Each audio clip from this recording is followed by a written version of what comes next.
Good afternoon. I'd like to call the August 13, 2024 School Board Summer Work Session to order. First, we have an update on health and dental contracts for 2025 from Mr. Robios.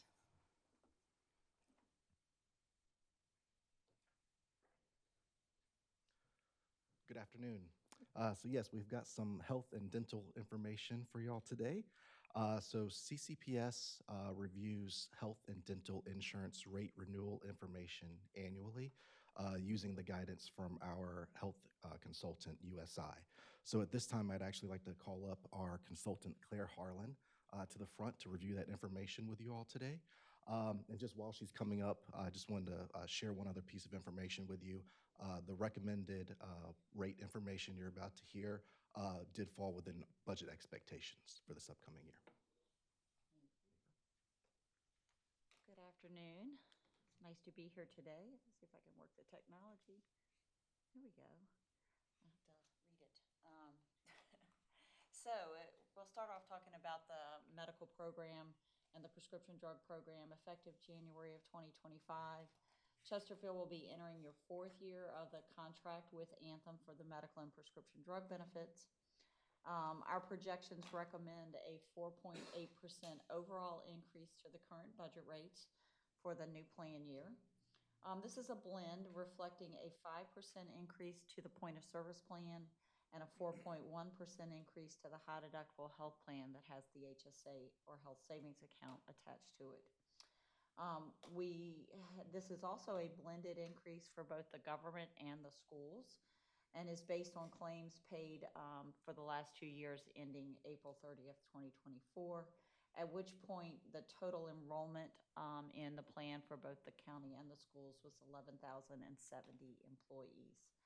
On a standalone basis, the county's increase would have been about 0.3% and the school's increase would have been 7.5%. Total projected expenses for the calendar year 2025, and this includes both the school board's portion as well as the employee portion as well as the government's portion all combined, is $157 million. When we look at paid claims during the review period ending April 30th, we see that the claims increased 7.3% compared to the previous 12-month period. The loss ratio, which is kind of looking at your net costs, which are claims and fixed costs, to your budget revenue has increased from 87% to 88.7% for the county, and for the schools from 95.1% to 96%. So all in, both are under budget. The schools is running a little bit higher to budget than the government side. The increase in claims is primarily driven by an increase in the number of claims between 50,000 and 200,000. That level would obviously be considered a serious claim, but lower than your reinsurance protection that we'll talk about in a moment. We're seeing about a 13% increase in the number of claimants who had claims between that level of 50,000 and 200,000. Some went from 418 individuals to 472 individuals, and the claims value within that dollar bracket increased by $6.4 million. Your monthly administrative expense is unchanged and has been since we negotiated a new contract since 2021. We negotiated that on your behalf with the recent RFP process. Well, I say recent, it's been 3 years ago. Included in that administrative expense is your medical and prescription drug fees, the network access fee, the pharmacy rebate credits, the Sydney Health app, and Anthem's Total Health Total U program, as well as the Anthem Fully Insured Vision program that is a part of your contract. Anthem does share prescription drug rebates with Chesterfield through what they call a monthly administrative fee credit. So instead of you getting your rebates on a lag process, they estimate what the value is going to be and they give you a credit each month.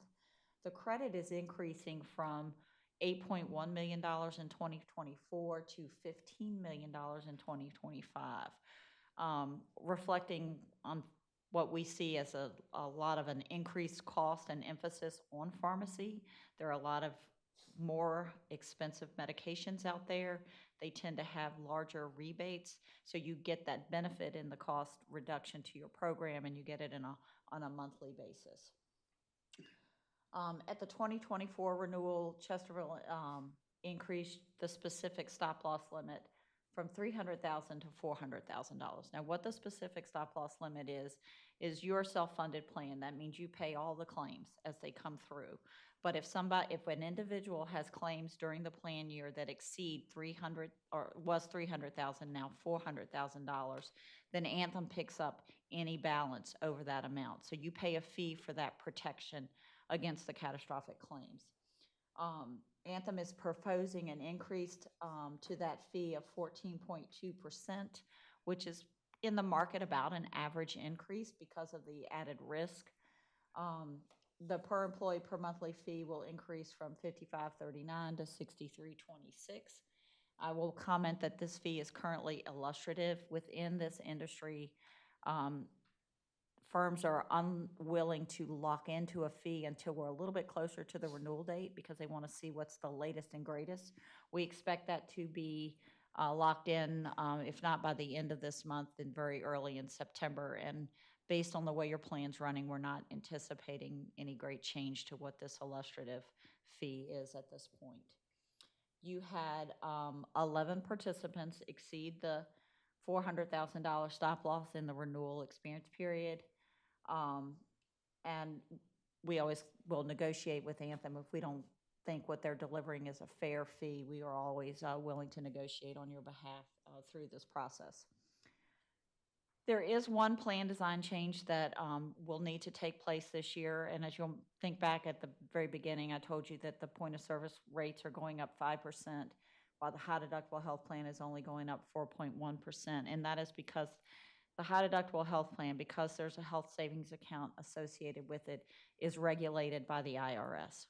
And it requires a minimum deductible be charged to make it a qualified plan for a health savings account. The minimum deductible is increasing to an amount above your current $3,200 or $6,400 deductible. So we're recommending that you increase your deductible to the $3,400 for a single and $6,800 for somebody that covers dependents. This will keep your plan in compliance with the rules as required by the IRS. Your enrollment's been very stable. Total enrollment went up about 1.8%. The distribution of employees between the two plans continues to be pretty stable. You've got 24% in your high deductible health plan HSA plan and 76% of your enrollment in the point of service plan. And Anthem's networks continue to provide value. Your network savings percentage off of charges is equal to 70.8% of claims. It's a slight decrease from last year at 71%, but the majority of your claims, 97, almost 98% of your claims are incurred with in-network participating providers. So when we look at this, we recommend that we renew with the required deductible change on the high deductible health plan and not change any other benefits. Renew with the preliminary rates. We've calculated preliminary rates reflecting the 5% increase to the point of service and the 4.1% increase to the high deductible health plan. And as Sammy has mentioned, these fall within your budget projections. This is your eye exam, but you all have a copy of this to look at it. The orange box is where your current rates and contributions, their total rates, and then they're split out between what the school board contributes as well as what the employee contributes. And then the green is what we're recommended going forward. And then you can just kind of see enrollment, and high enrollment splits out by plan and by bucket in terms of employee versus family, et cetera. The next section, just very briefly to talk about your dental renewal with Delta Dental. The next plan year in 2025 is the 5th and final year of your current contract with Delta Dental of Virginia. So that we will be working with the benefits team to issue a request for proposal. Will probably issued late in the first quarter of 2025 so that we can have everything completed in time for a January 2026 effective date. Delta Dental had provided a rate cap of 5%, meaning your rates could not go up by more than 5%. However, they are only requesting a 2.3% increase to the dental rates. And paid claims have gone up about 2.5% over the last year, so that would be, in our opinion, a reasonable increase to put in place. You currently contribute $10 per contract per month for anybody enrolled in dental, and the rest of the cost is paid for by the employee. So that contribution is fixed, but based on the value of this contribution and your enrollment, we expect for both the government and the schools the contribution to be about $1.82 million. And the two combined, county and schools, has a little over 15,000 folks enrolled in the dental plan. And then this final slide just shows how the employees have enrolled in the 3 plans. The basic plan has about a third of the enrollment. The comprehensive plan has 59%, and then the EPO plan has 9%. So I'll pause at that point and just ask if there are any questions. Thank you so much, Ms. Harlan. Board members, any questions? Ms. Hutchins? Hey, thank you so much for sharing this information. I just have a quick question. Okay. Back on slide 2, when you talk about the increase between the 5%, the POS, and then the high deductible, is that 4.1% increase on the high deductible, is that the extra, 200 per person and 400 for family? Is that where that comes from, or is that in addition to that? That's where it comes from. So normally, Okay. what we would have seen is a kind of a 5% across the board between the 2 plans. But because we're increasing the deductibles, that brings the rate increase down slightly because we're sharing a little more of the cost with the employee. Okay, I was just making sure. Yeah, Thanks. good question. Appreciate it. Anybody else? Thank you so much. All right, you'll have a good afternoon. Next, we have an update on the State Board of Education from Dr. Fox.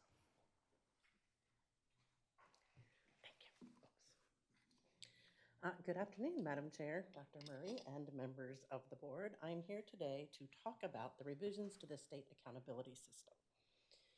We're going to start by looking at the goals of this work, where we are now, and what our next steps are. While this deck reflects ongoing work in this arena, most of this presentation is based on the information shared at the state board meeting in July. So the goals. The primary goals of this work were to create 2 separate systems, one for accreditation and one for performance, with the new performance ratings providing increased transparency about the supports needed at the school level. Additionally, this new system will be more closely aligned with federal expectations so that there is only one system of support that schools need to answer to. I think it's important to start with the current system, and what you see here is the language in the current administrative code. And what I would emphasize here is that the 11 compliance items are inputs that are in the new system currently exist in our system. It's just that we rarely talk about them. Essentially, this is an if-then framework. If you meet those 11 compliance items, then you get your rating. In the new system, each school will receive 2 separate ratings. The accreditation status will be based solely on the inputs, and it is very similar to the current compliance expectations. I expect that all Chesterfield County public schools will be fully accredited under this new system. Each school will also receive a performance rating, which will be very different from the current system and where we will spend most of our time together this afternoon. Based on the current system, this fall, each school will receive their 24-25 accreditation status based on the 23-24 data year. And next fall, we see here, each school will receive their accreditation status, but also a performance rating for the 25-26 school year based on this current year that we're about to enter for the academic year. So what are the changes? This chart shows what must be and what can be included in a school's performance rating per the new administrative code. Items with values or asterisks are required to be included, but there is flexibility in how much each element will contribute to the final score. And I promise we will come back to this slide in a moment to make it more clear. Other items that I think are important that are covered in the actual regulation are the structure of the performance ratings. Each school will receive one of 4 ratings, as well as how student group performance will impact a school's rating. Any issues with student performance for a particular group at the federal level will impact the state's rating. The definition of an English learner for score inclusion and accountability has been changed to align with federal definition, and also the specification of the federal graduation rate as the primary graduation rate is different in this new system. At the July work session, a partially modeled framework was shared, and at this time, this is the best indication of what the new system will look like, and the slides in this section are based on that presentation. This graphic shows the weighting by school level, noting that growth is included in the elementary and middle level, while graduation is the 3rd category at the high school level. The percentages for mastery, growth, and graduation all fall within those specified in the regulation. And here is the modified version of the previous table, which shows how each element will contribute to a school's overall rating for the 24-25 academic year. We're going to spend the rest of this presentation looking at each of these in a little more detail. The Mastery Index is the most heavily weighted component at each level and reflects student performance on all approved standards of learning assessments, as well as English learner progress on WIDA access. For the SOL assessments, differential credit is awarded based on the performance level, with scores in the advanced range receiving bonus credit and scores below proficient receiving partial credit. The Mastery Index for each content area and the English learner progress will then be included in the overall component according to the weight seen here. A little bit different for each school level based on the fact that they have different pieces of their pies. So the next component is in growth, and in the new framework, we move to year-over-year expected growth, and this will be calculated and provided by the Virginia Visualization and Analytics Solution, also known as VBAS to those in the business. Growth will be measured in reading and math, and obviously it's a little more heavily weighted in elementary than it is in middle school. This is the simplest of our slide. We're going to use the federal graduation rate for the 15% of the high school's performance. Readiness is the final component for each school level, and it has the most variability, so I'm going to address this by level. At the elementary level, readiness will include both chronic absenteeism and a 5th grade performance task related to the 5 C's. The goal is to pilot the performance task this year and incorporate it into the framework the following year. Middle school will follow the same process in terms of the performance task, but it also includes advanced coursework as an additional readiness indicator. Completion of advanced coursework is tied to a passing score on an end-of-course SOL assessment. For the 24-25 academic year, only math scores will count. In later years, the intent is to include additional content areas of history and science. Similar to middle school, there are 2 additional measures for high school readiness. These are an extended graduation rate, as well as a Ready for Life framework. This Ready for Life 3E framework replaces the previous college career and civic readiness indicator, and there's a lot of details, so we are going to dive into each of those. The 3 E's are employment, enrollment, and enlistment, and as with mastery, this will be a weighted index with students able to earn points in each category.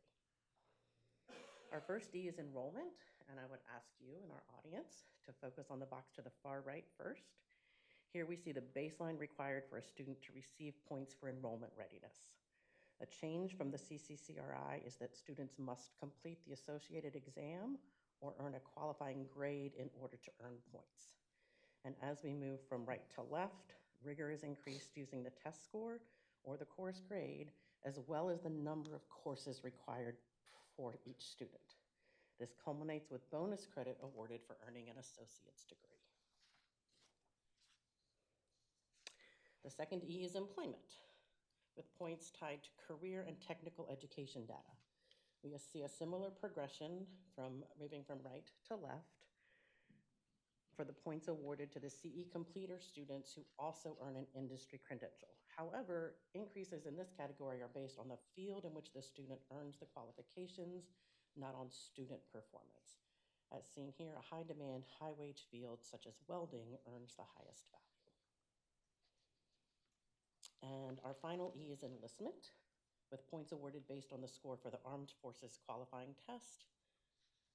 And scores increase the more different jobs that you're qualified for.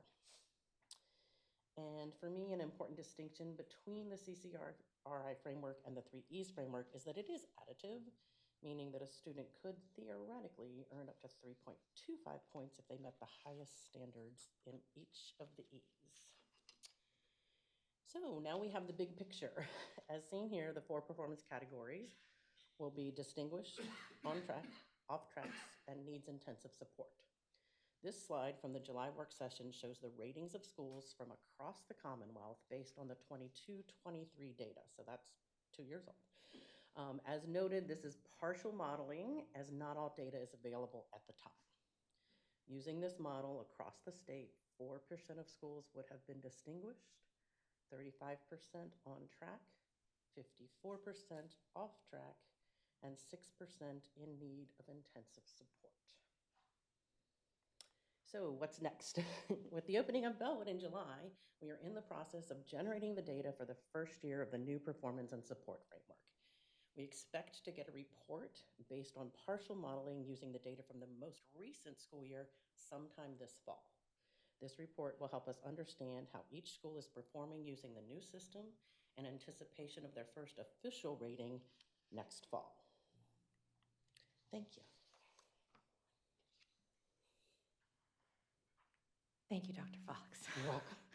I'm still on slide 24.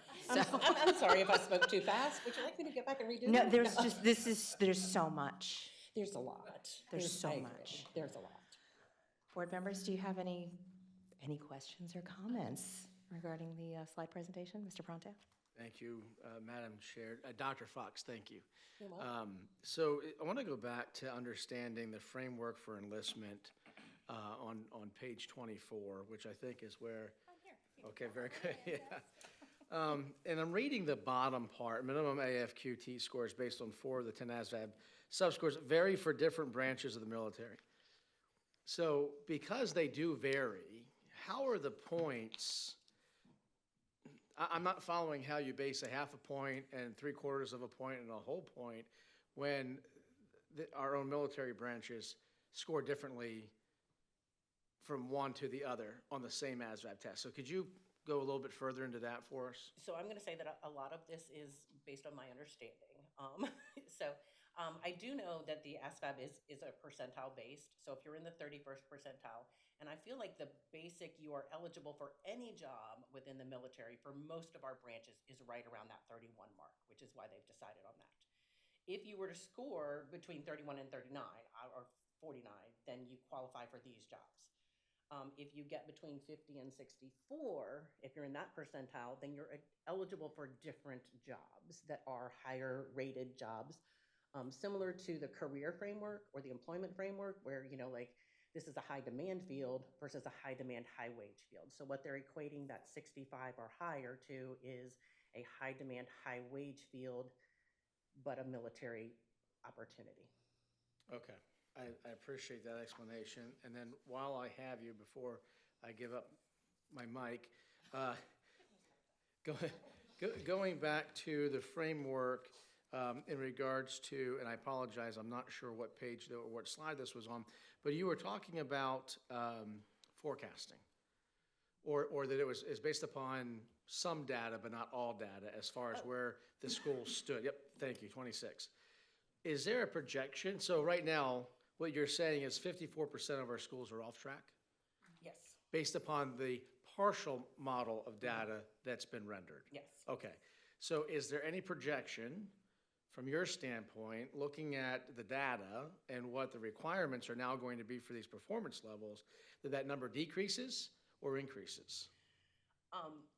So this, if we think about what's not included, so this partial modeling does include things like what everybody's SOL score was. So the mastery index, I feel like, is probably pretty solid in this modeling. I also feel like chronic absenteeism is pretty solid in this modeling.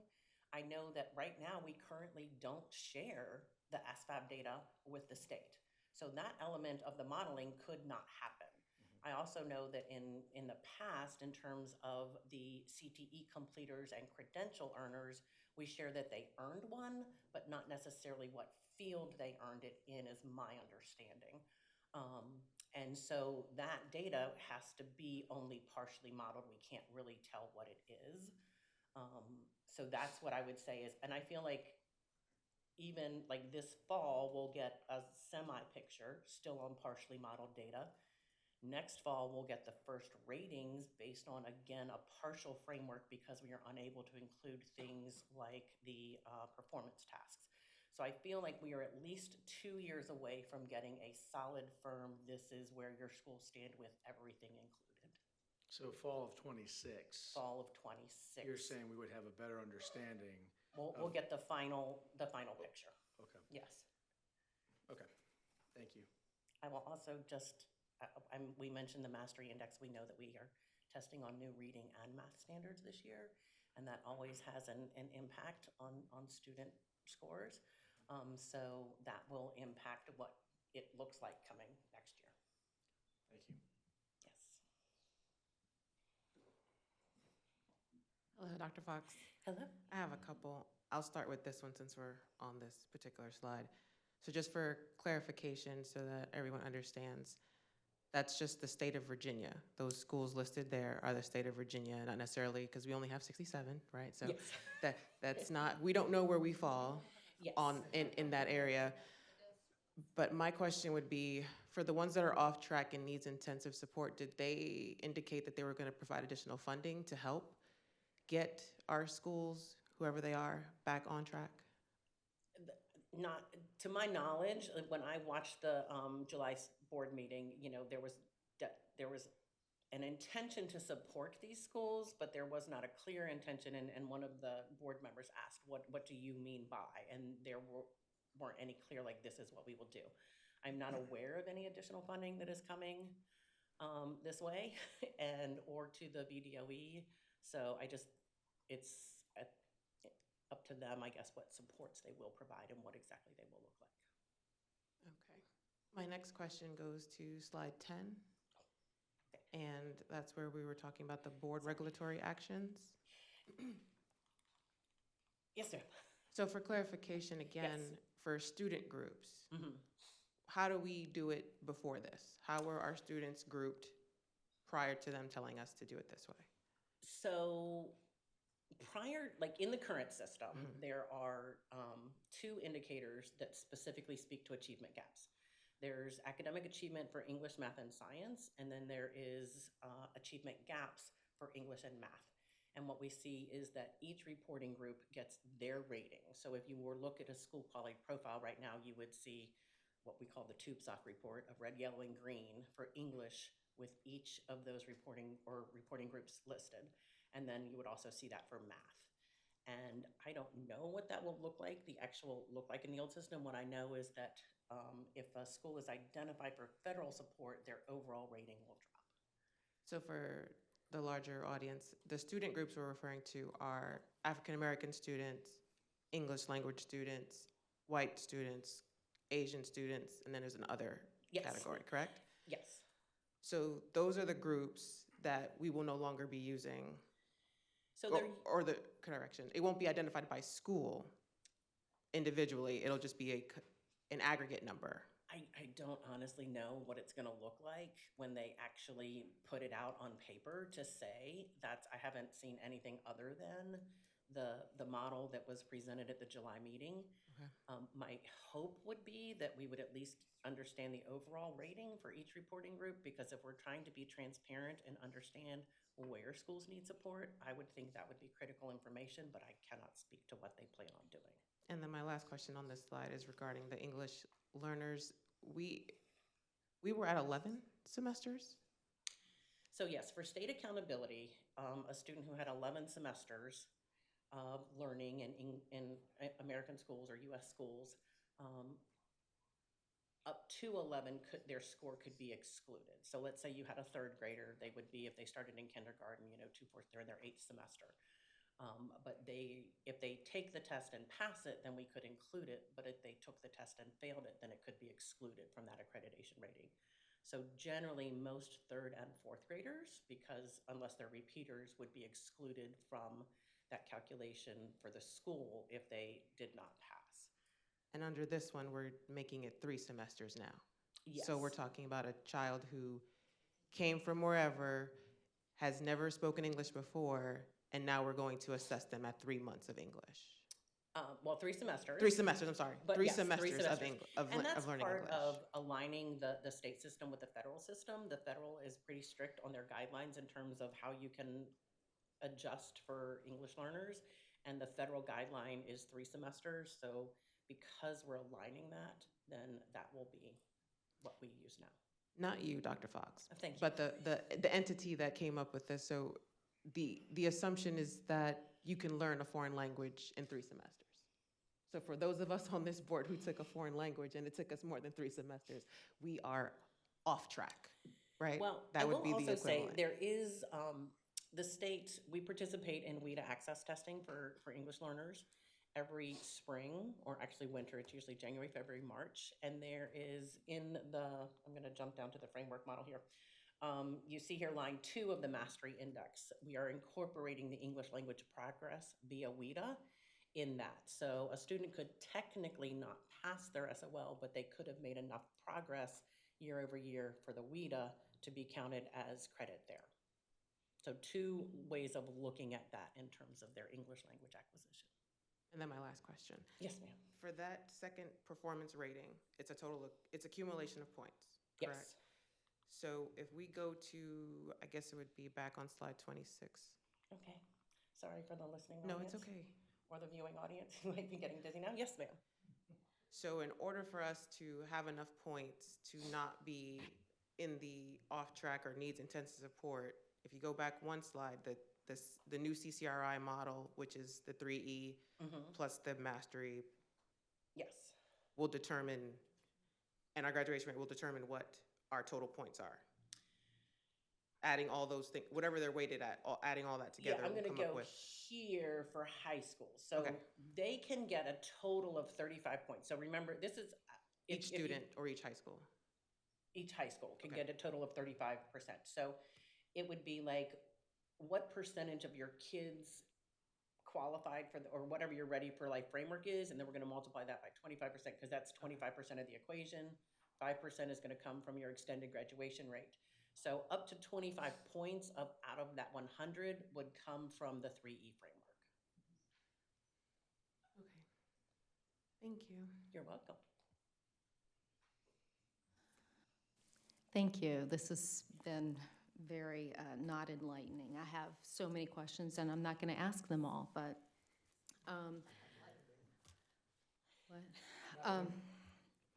so who, hope that's not me, who is, as I'm trying to make sense of this, it's crazy. It's very difficult to get all of the components. And I realize this is, very early stages and it's rolling out slowly with bits and pieces. I get that.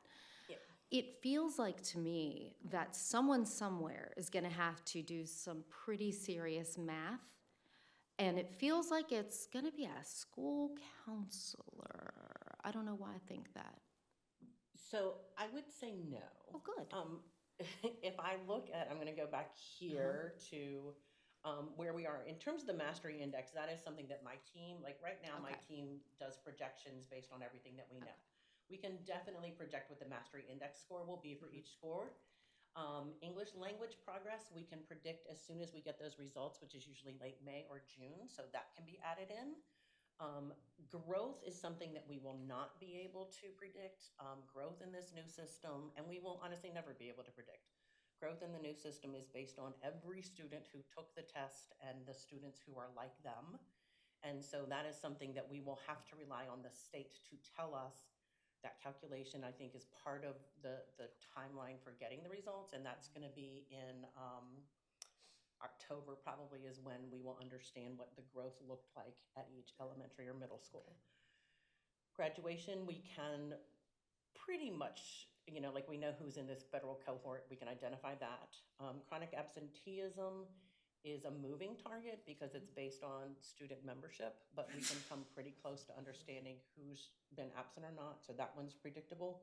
The 3E framework at this point, I think, is up in the air. One of the issues will be because it is based on testing and scores earned, we don't get those test results back until well after school is over. So understanding how that is, I think it's predictable, but it's probably the state will be running that official data. I will say with our current estimates, we always say to the schools, this is your estimate, it's preliminary, nothing is official until it comes from the state.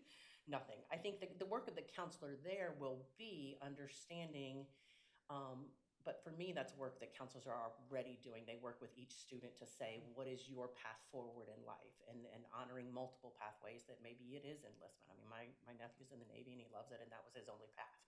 My other one, is an honor student or was an honor student at VCU and is doing a surgical residence. So very different paths even, within the same family. So each child should be honored in that work. And so how do counselors work one-on-one with a child to honor, to make sure that they get across the stage, but also that they have one of these E's in their pocket? Okay, thank you, because the whole time I'm thinking poor school counselors, but this Yes, makes me actually yes, feel yes. better. No, I feel like Yeah. this is not a lift on school counselors. Okay, So.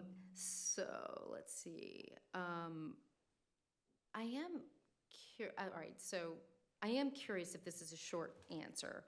What are the performance tasks for the 3 Cs? We or don't- E's? We 3 don't know yet. We It's don't the know. 5 Cs, and we don't know what they are yet. They are scheduled to be piloted this year, but Okay. nobody that I know knows anything about what that will look like. Okay. And it'll be 5th grade and 8th grade. Okay, I was very curious about that. Final. Well, we have the critical thinking, creative thinking, collaboration, communication, and citizenship, but it is a performance task associated with this. I just want to know what it Yeah, is. I no idea. Also, Very short answer. I know, right, okay, that was super short. All right, and the employment, the high demand, high pay versus just high demand, and I looked everywhere. You said welding, what are some other, So I said welding because I immediately contacted Chad Macklin when this came out, and I said, I definitely need to understand the difference between high demand and high wage. High demand is defined by the VOEE as indicated here. I literally cut this slide out, so the links are pasted at the bottom for you if you want to go. High wage is something that is being decided upon by VDOE and their metrics. So that is not a public, and in conjunction with, I think Dr. Myers, I say that, someone presented at the last board meeting and talked about how they defined the high wage fields. We can definitely get an idea of what those fields are for you, but I don't have them for you okay, tonight. that's fine, I just wondered, top of your head. That's enough, that's fine. Okay. Thank you so much.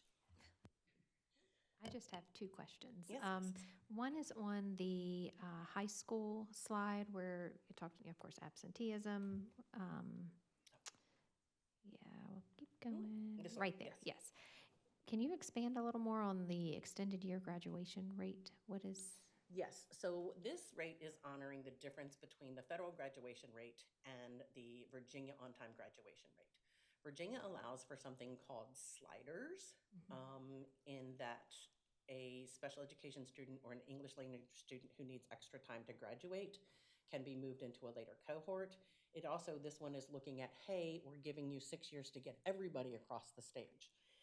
And then the addition of the applied studies diploma is a diploma that is recognized in the on-time graduation rate and the graduation completion index for some of our special education students who meet all of the other credentials but are not passing the standardized test. So we will get credit under this model for those students as well. Gotcha. Okay, thank you. And last question. Yes. When will you be providing us updates as all of this information kind of comes together? Is this August timeframe every year, or what is that? Do you think that looks like? So we picked the August timeframe this year because we knew what the state had decided in July, and getting out in front of you and school leadership is important. I feel like next year I won't have much to present in August other than our predictions. And we won't actually understand where schools' actual ratings are until probably October or even November. Hi, Hello? I have more questions. Yes, ma'am. Can you tell me if we have, I'm just trying to wrap my head around it and want to make sure that I understand what we're talking about. So a federal identification of targeted or additional targeted support. Do we have a school that would fall under that criteria? We do. And And can you it's- give me an example of what that means? So I think my example that I know, I feel like we have 2 middle schools right now that are under that. So the way the federal support works, and I would honestly defer to Dr. Gervais, who's our school improvement specialist for this, but the lowest 5% of schools get pulled off for comprehensive support. And that's what the state provides for them. And then the rest of the schools are looked at to see, do you have a subgroup that is performing below that level? And if you have, not a subgroup, sorry, that's old language, a reporting group, do you have a group of students who is performing below that level? And if so, then you get that additional or targeted support and intervention. If you stay in targeted support and intervention for 3 years, then you become additional targeted support and intervention. So that's the way that sort of maps out. And I believe we have 2 middle schools, and I would hate to call out anybody by name without knowing the actual. So so I understand this, so schools are penalized for supporting students additionally by this metric? I would not, what I mean, that's what it's, I mean, it just sounds like we get lower scores if we support our students who need support No, under this. I think like that number comes out And regardless. I know this isn't your, I'm just, Yeah. But no, I think what it is if you have, that number is used to identify a school who maybe is performing well overall, but not with a particular group of students. And so what we're saying is we're hoping that by providing you targeted support, that group of students will rise to the same level as the other groups. So I don't think it's because they're helping those students. I think it's because those students or that school might need some support in getting those students into the same realm of performance as I mean, the it rest still of their feels schools. like we're getting hit for trying. But, and can you tell me a little bit more about what advanced coursework in middle school looks like? Is that when we're talking about like algebra in 8th grade? Yes, that Okay. would be algebra you. or geometry, anything that has an end of course required for graduation or associated with graduation. The EOC testing is only high school credit course. So if they're earning however, something like world language, where there is no EOC course, the students will not get credit for under the system. Gotcha. What do you, and this, I don't mean this to be like a Jeopardy question, but what is the federally adjusted cohort graduation rate as a percentage or a number right now? I would say it's lower, is what I would say. Okay. And that's because, again, we don't have the sliders and we don't have the additional diploma. So those are the federal rate is the most restrictive rate. So we don't have the sliders, we don't have the additional years for EL or special education students, and then we don't have the additional diploma for special education students. Right. Cool. But I can definitely, that's public knowledge, I can find that for you for everybody in the world. Thanks. I would just want to get my head around that number just as we're setting our goals and whatnot. All right. And I know that I must have heard this wrong because am I hearing that a high school student is considered college ready once they've earned a college degree? An associate's degree, yes. Okay. But notice I just thought I must have misunderstood. bonus credit. That person is actually 1.25 in the framework. Great. Good. Celebrate the high achievers. I'm excited about that, but it just seems like okay. I think this will be an adjustment for our high schools. It's clearly very different criteria than we've been operating on under the CCCRI.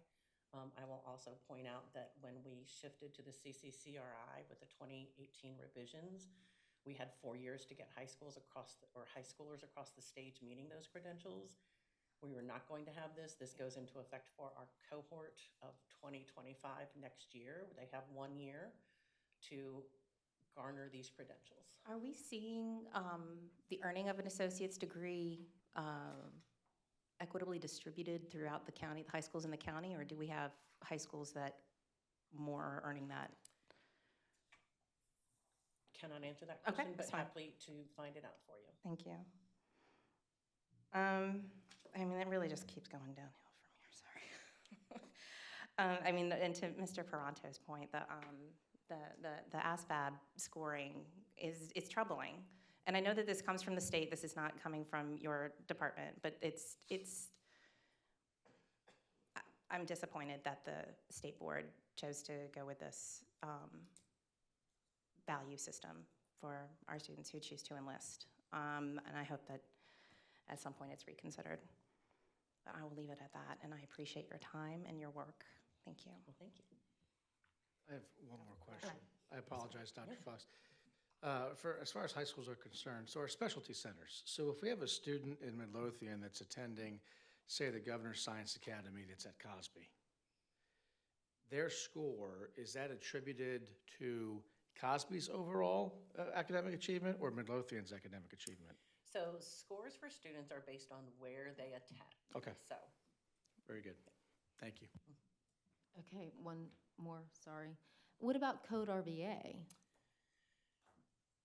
Code RVA, I believe, eventually comes back to the school system. The regional, like Code RVA, Maggie Walker Governor's School, and Appomattox Regional Governor's School, they test in that environment, but then the school itself does not get an accreditation, so that comes back to their home district and their home school. Because I know a lot of those kids get associate's degrees and wanted to get credit. Let's be real. Thank you. You're welcome. Thank you, Dr. Fox. You're welcome. Thank you for having me. Next, we have a review of the strategic plan progress from Dr. Murray.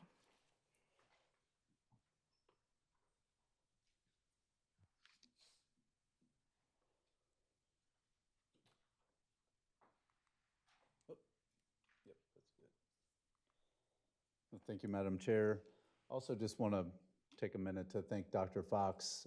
That is not an easy lift to try to provide clarity around something that is very murky, but she's the leader to get us through that. Thank you for your thoughtful questions there, but thank you for your work, Patty. I also just want to reemphasize to any counselor that may be listening in that you will not be responsible, especially if my wife is listening. You will not be responsible for the calculation there. But I also want to say, because I think I would be remiss if I did not, that with point structures comes the opportunity to game the system, and we will not be gamers in this effort. We will continue to push our kids to be their best versions of themselves. So just want to be clear of how our staff will pick up this banner. So board members, the following presentation shares progress to date on the CCPS strategic plan, Imagine Tomorrow metrics. The plan contains 2 goals and 11 objectives, under which there are 32 performance indicators. It is designed to span 7 years, from the 2018-19 school year to this one, 24-25. The current plan version was last updated by the board in October of 22 and provides our daily focus as we seek to create an infinite learner mindset while encouraging students and staff to exemplify personal responsibility and supportive relationships. Annually, since the plan's initial approval, board members review our progress on the identified performance indicators under each objective. Various employee groups across 6 divisions are responsible for reporting progress, and you'll hear from those respective chiefs in just a moment. As well, this annual review exceeds the 23-24 standards of quality compliance data collection certifications under Standard 6, planning and public involvement. Also worth noting is that staff will be working on a revised strategic plan throughout this year, which makes Patty's work and what she just discussed even more informative to that revision throughout this school year, as the current iteration is set to expire at the end of this school year. So I'm going to turn it over to the chiefs.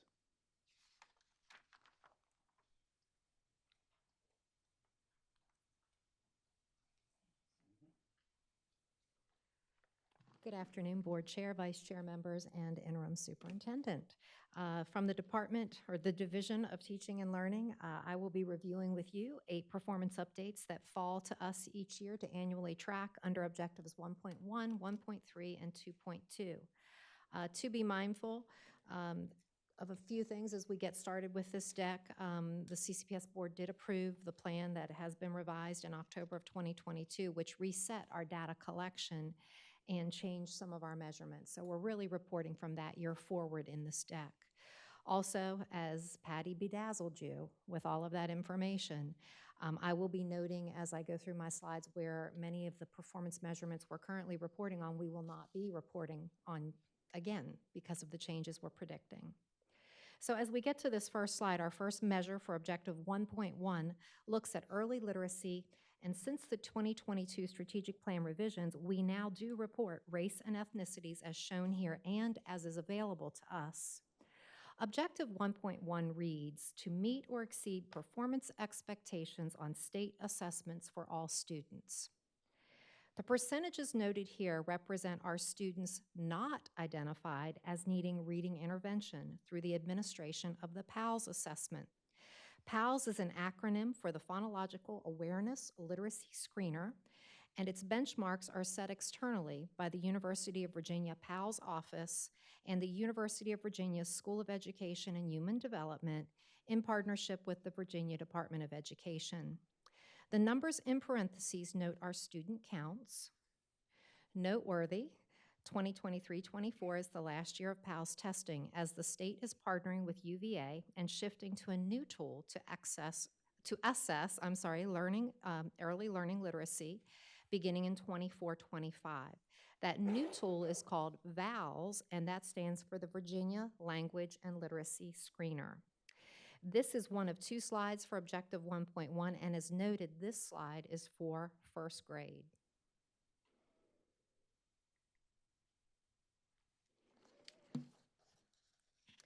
Everything I just said about the last slide, as I click to the next slide, still stands true, except now we're looking at second grade.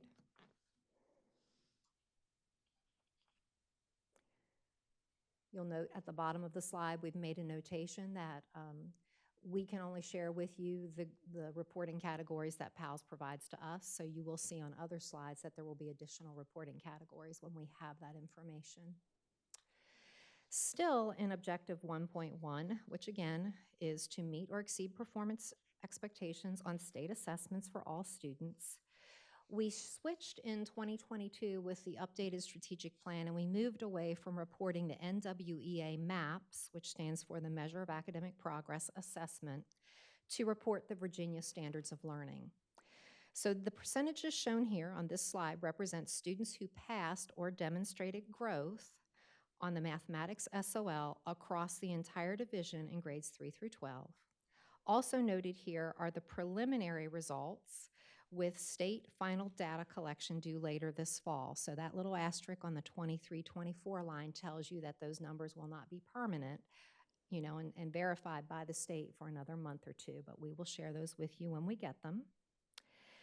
Noteworthy here, the Virginia Board of Education, as Dr. Fox just shared, is launching a new performance evaluation system for our schools, so we do expect impact on what we see on this slide as we move forward next year. Everything I said there remains true, except now we're going to look at English on the next slide. And English focuses on both reading and writing. A couple notes, though, here as you look at our students' performance across the entire division. 2022-23 was the last year the 8th grade writing test was given as a separate test from the reading test in middle school. Also noted here, there are preliminary results. Again, when we get the state's final numbers, we will share those with you. And finally, the WIDA access scores are not calculated in at all. And not only will that impact performance in our EL column, but across the board because students can fall into several categories. And before you ask, I wrote it down because I know sometimes our families listening, we bedazzle them with acronyms. So WIDA is World Class Instructional Design and Assessment. Prior to that name, it was the Wisconsin, Arkansas, and Delaware assessment, but then things changed. And access testing stands for Assessing Comprehension and Communication in English State to State for English Language Learners. So, of course, I had to write that down because I don't know if anyone can remember that other than Tara Jenkins off the top of her head. Okay, so as we move into Objective 1.3, we're going to look at the 6 C's, and Ms. Hudgens, you already rattled off 5 of them earlier. Very impressive. I will say that here in Chesterfield, we added a 6th C intentionally with our strategic plan, and that is the connector C that's not listed at the state level. Objective 1.3 reads, graduating students who are college and career ready to engage as productive citizens. So this is a measure that we take from kindergarten through 5th grade. You're seeing a student count across all of our students, across all of those grades, which gives us an end count of just a little over 28,000 students represented on this slide. And what we look at is their last report card of the year. We look at the 4th quarter, and we look at how their teachers assess them as either a 3 or a 4 on that report card in each of these defined C's. And a 3 or a 4 says meets or exceeds expectations, produces quality or outstanding work. So we look at the 3s and the 4s, and as you can see here, across all of those grade levels, we've tallied the percentage of students hitting that mark on that last report card. As you'll remember, Dr. Fox just mentioned about a performance task, didn't she? So eventually, maybe not in the pilot year, but as that performance task becomes a requirement for all school divisions, what we see in 5th grade would probably be different than how we're reporting out student progress right now, just using that teacher notation on the report card. Okay, moving on to the next slide. Here is where we get really nervous even putting up any predictions in numbers. Some of these slides we just say, just hold on. We can't even give you a good guesstimate of where we are.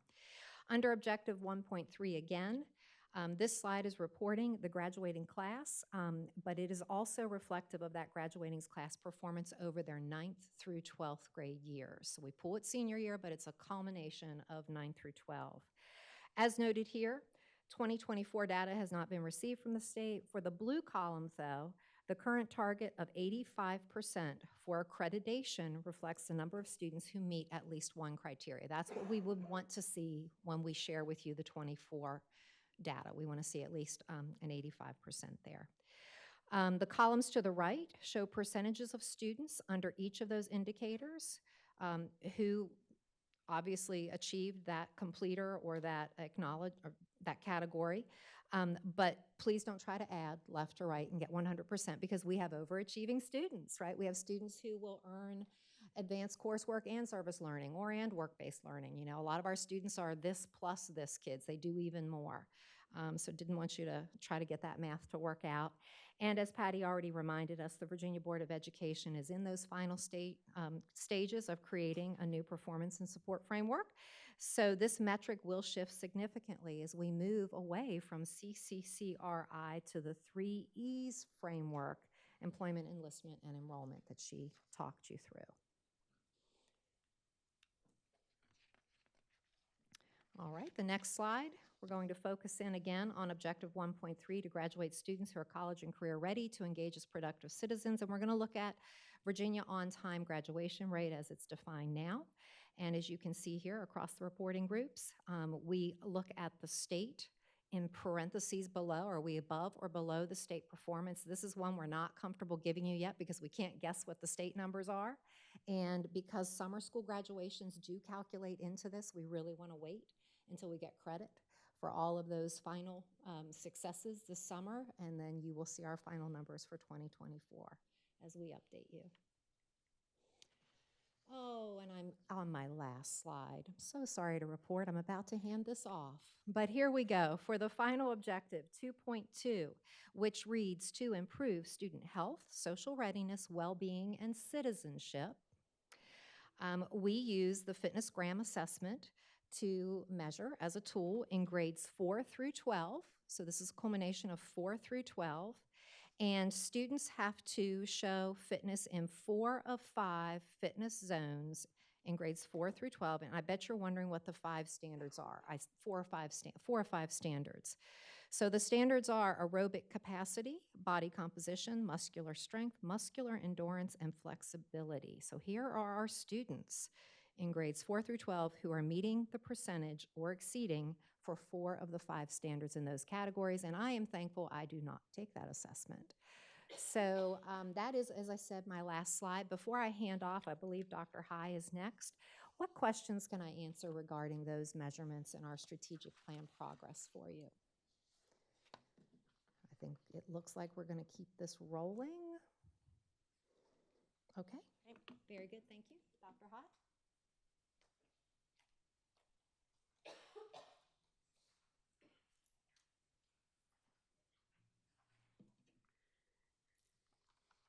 All right, good afternoon. I will be sharing with you updates on non-performance measures from the strategic plan. The first 3 slides focus on Objective 1.2. CCPS will meet or exceed 98% on-time promotion rate for all students.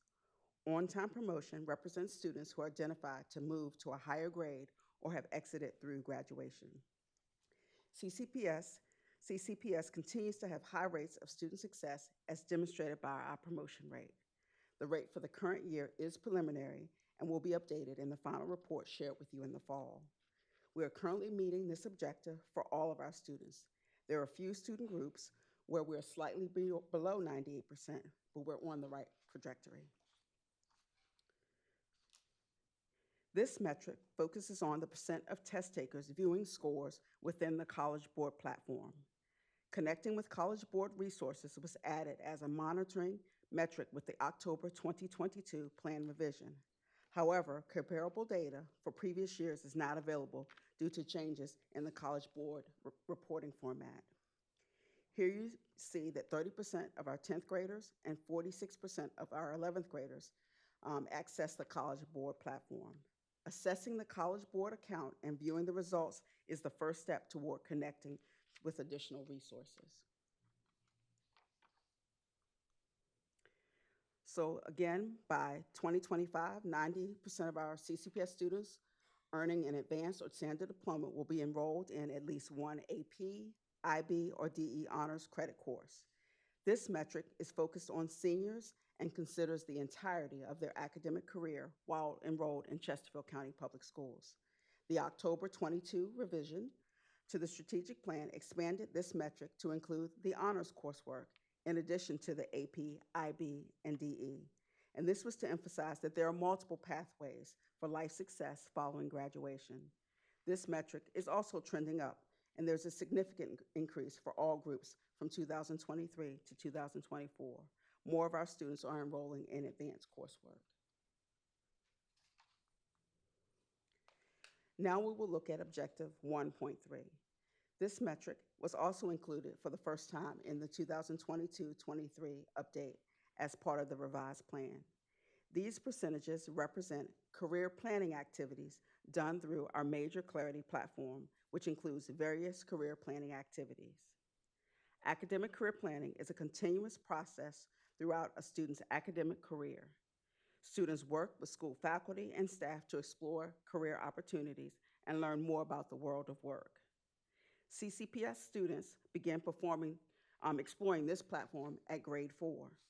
In middle school, which this metric focuses on, our middle school students explore career clusters, they take interest inventories, they create and revisit their academic career plans in the Major Clarity platform.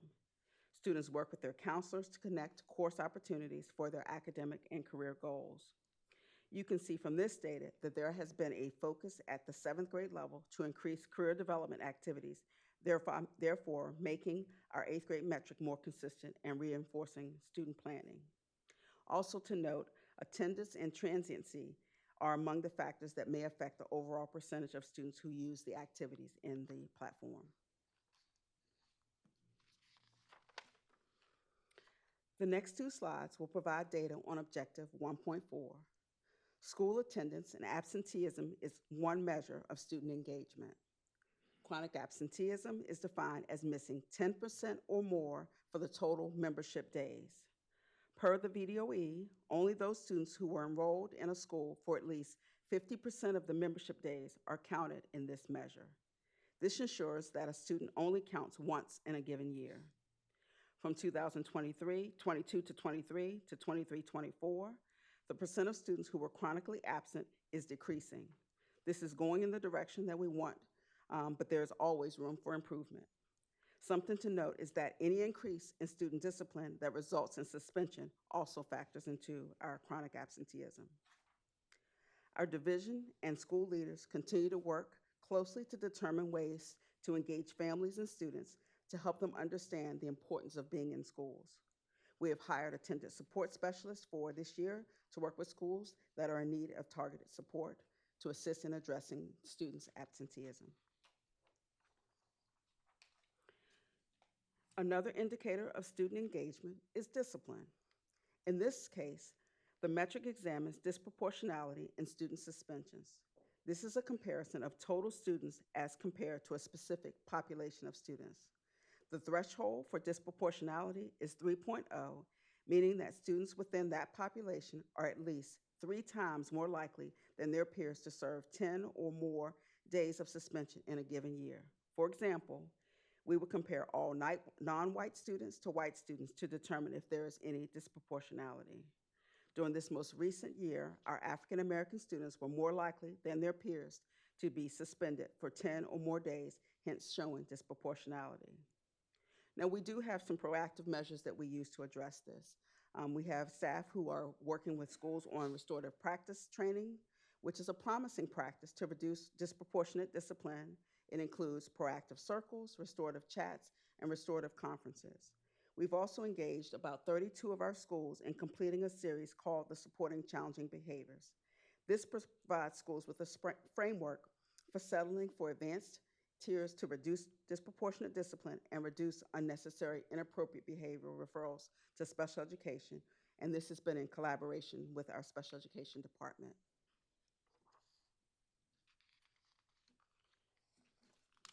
By 2025, we will achieve a rating greater than or equal to 3.0 for students, parents, and staff through our Building Ranks Schools Culture Survey.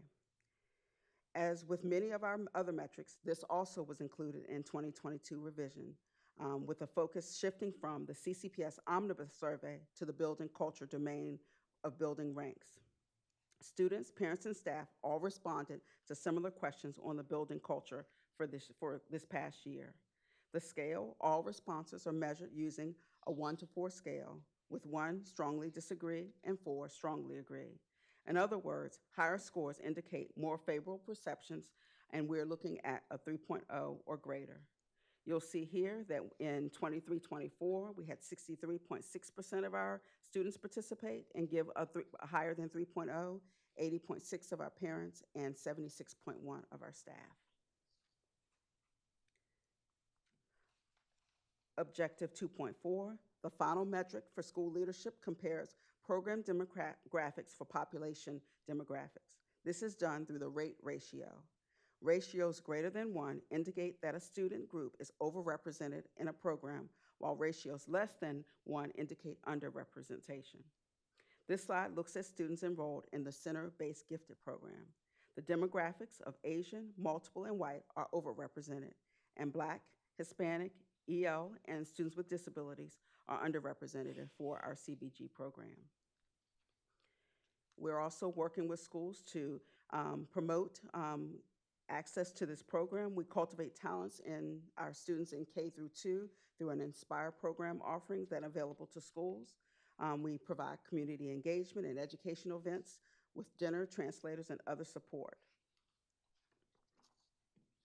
And for my last slide, this looks at our rate for participation in advanced placement, dual enrollment, and international baccalaureate coursework. The demographics. The demographics here, Asian, multiple, and white are overrepresented, and Black, Hispanic, and Ls, and students with disability are underrepresented for these academic groups. Here we work with our counselors to encourage enrollment in advanced courses. There are parent nights and webinars to help inform students and families about the various academic opportunities. For dual enrollment, Brightpoint visits school sites to talk with students about benefits of taking college courses in high schools and how they can support. And then the International Baccalaureate is a specialty center for Midlothian and Meadowbrook, and our division staff visit those schools in the fall to meet with 8th grade students to share the opportunities of the specialty centers and to highlight those focus areas. And that concludes my presentation, or that part of it. And are there questions, or do we move on? Yes. Thank you for the presentation. Going back to slides, we'll go with 21, for example. 7 columns there, right? 2, 3, 4, 5, 6, 7, 8. Yep, and 4, so 50% are not registering above 1. So that's the data. What is the plan of action to increase these numbers? For CBG students? Yes. So we are really looking at the Inspire program that I talked about to really engage K2 and really look for students who have skills that would show some giftedness. That's one thing. There are reach outs to families to encourage them to come in to learn more about the gifted program. One of the things that they also do is when you're not identified as gifted, they are placing them in classes in their school that will look for giftedness so that they can be re-tested the next year for possible identification. Okay, thank you. Mm-hmm.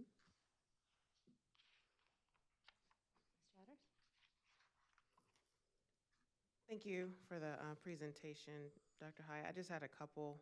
If we're gonna go back to, my first one was about the academic plan, right? Is that mandatory that the students do that? That is mandatory that they have an academic and career plan. And they're supposed to complete that at what grade level? By the end of 8th grade, they should have a plan established, but it continues through high school to graduation for them to really determine where they want to be after they leave 12th grade. Then moving into your disproportionate discipline rates, you mentioned there was training that schools were taking. Can you tell us which schools are taking that training or have taken that training? I did get the number of 32, but I can send you the names of all 32 that have participated in the Challenging Behavior series. And is there any way to determine what type of discipline issues are represented with this number? Are we talking, behavior, language?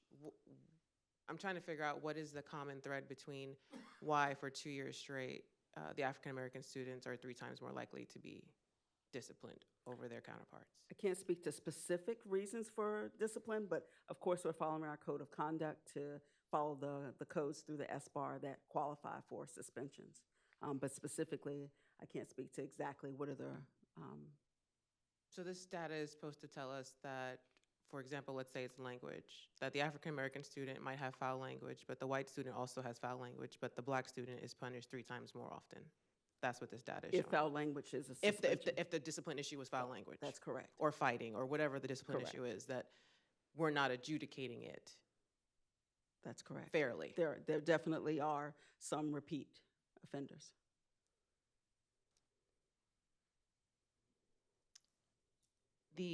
My next question is regarding the building culture survey or that you mentioned. Is there a way that we can get the results of what the building culture survey said? I'm going to have Dr. Fox come up because her team Led works that, with us okay. on that, and we're actually looking at a new Type potential of survey. tool. So when you say the results, when you say you want the results of it, do you want to know which specifically, like, oh, wait a minute, this is not the right side. That's not. Which schools fell into which category? I'm just not sure what you mean. So this is telling me that only for the parent column, for example, 54 of 67 parents, or is that 54 schools of 67? 54 out of our 67 schools had a parent rating at the level of 3.0 or above. Oh, so we don't know how many actual parents took it for those 50, because if one parent took it at one school, then they would get a rating, correct? Or is there a minimum, threshold? I don't have it down here with me, but I Okay. can send that to you. I'm just trying to figure out what did they say I will say for it's. the areas that they're being talked about? Participation is quite variable, so you might have a school with, 10 parents decided to participate, versus a school with 50 parents decided to participate. So participation is based on who chooses to respond. But that is 54 of our 67 schools have that higher rating. Yeah, so I'd be interested in seeing the results of overall what the survey told us about the culture at each of our schools, if that makes sense. Did I phrase that correctly? It does. Okay. Yes. Okay. I can work with you on that. My counterpart, Mr. Pronto, asked the question I was going to ask about CBG. Just one thing about CBG for clarification for everyone, we did change how we assessed our gifted students during the last school board's administration to try to attract more minority students into the program. Also, I don't think that number takes into account the number of families that say no to CBG, because when it was offered to my students based on where we had to travel, that could be an impact on their ability to participate in the program. Hence, we expanded CBG, right, to try to make it more accessible. But the cohorts that you're talking about is the accelerated learning. So for those families who are not familiar, if your child assessed, for example, my son assessed high in math, but not in all the areas to go to center-based gifted when he was in 3rd grade. So he was in a cohort at Hopkins for accelerated math to keep challenging him. So that is something that we do, which is great to keep them engaged. But the other part that you mentioned, I think is really important, is the education to the parents about what CBG is and the specialty programs, because I know for some people in my community, we're not tracking specialty centers. We're like, oh, my high school is this one, so that's where I'm gonna go. And by the time you go to the open house, you're in 8th grade. And that's a little too late, because they're taking your 7th grade final year and your 8th grade first semester to do an assessment on you, and you're a little bit behind the power curve. So if we can do a little bit better marketing maybe in elementary school, because I took my kids in 5th grade and 4th grade, so they can hear it, because when mommy says it, it doesn't matter, right? But when the teacher says, hey, you have to do great in this to get in here, I think the messaging needs to start a little bit earlier so that we can increase the number of minority students and students in general who want to participate in those programs. And that was my last one. Thank you. All right. Not that easy. Thank you for this. It was very informative. I just have a question that I'll be shocked if you have an answer to. So just, there you go. So on slide 18, when you say, so we have the chronically absent slide, and then we also have, you said that that also includes suspension in there. Do you have those numbers pulled apart, or? What I said is that suspensions can impact chronically absent students. If a student is suspended 10 times, then they may be seen as being chronically absent. So that's the. Yeah, I think right, and I just want to make sure I understand that. So if you get out of school suspension for 10 days, you are therefore chronically absent, right? Okay, so do we have any way to pull suspension numbers out? We could do that. That is a report that we could I'm just pull. curious, yeah. So we'll work with research and about Yeah, to pull that data for okay. you. And then I wanted to clarify something, because I was not sure I heard correctly. So Ms. Chatters was talking about the next slide with the Black or African American students who were disproportionately suspended. And it sounded like she was saying that if 2 students do the same thing, this set of students will get suspended? Or is there any way? That's what I thought I understood, and you said yes. Is that? That's what you said. There should be consistency. If one student gets suspended for an action, another student, regardless of their demographics should be suspended for that same action. But what we're seeing here is that our African-American students, by data, are suspended 3 times more often. Right, but those two things do not correlate. That just because this is true doesn't mean this is true. I just want to make sure that, okay. Just because the rate is 3 times doesn't mean that everyone has done the same thing. It seems like there's a disconnect here. Right, that's correct. It's could be varying discipline actions that require, or a student would get suspended for. Okay, So they're not just one action or behavior. okay. I was not happy with that, so I was very happy. I'm still shocked. Thank you. I want to stay on slide 19. So I appreciate the data. The data tells one story. What's the other side of the story? The whys behind it.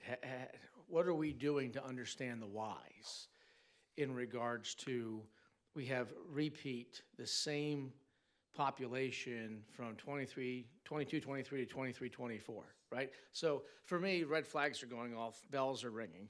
We have an issue that we have a population that's not being addressed in regards to why. We have data, and the data is fantastic, and I greatly appreciate all the work that goes into the data. The data is one number. There's another side to this story that I don't think we're being told, and that's the side that I'm interested in, is to understand the whys behind it. And if I recall correctly, you had mentioned that there are efforts to go into that. Can you speak a little bit more on that, please? So for the last 2 years, we have looked at schools whose discipline, not just for African American, but discipline across the school, had been an increase. And we targeted those schools to say, we'd like for you to designate a team that came and worked with us over a full year. And during that, we provide strategies for how do you address, how do we make sure that there's not bias? How do we make sure that you're giving students an opportunity, restoring them if they've been out for a reason, looking at how you can really bring them back together to understand school. I mean, we have different specialists. We have BIS, we have attendance specialists, we will be adding school quality specialists who really look at how can we go out and support schools from a central office and provide resources. And so right now we're providing resources and training from not just the administrative level, but down to the teacher level as well. And so it really is about training and reinforcement of, how do we work with students who, may come from other backgrounds and are behaving in ways that we don't expect for schools, or we don't accept for school. So was the 22, 23 data 3 times more likely as well? Yes, And repeated again for 23, 24? that's correct. So what we're doing in 23, 24, one could argue is not working.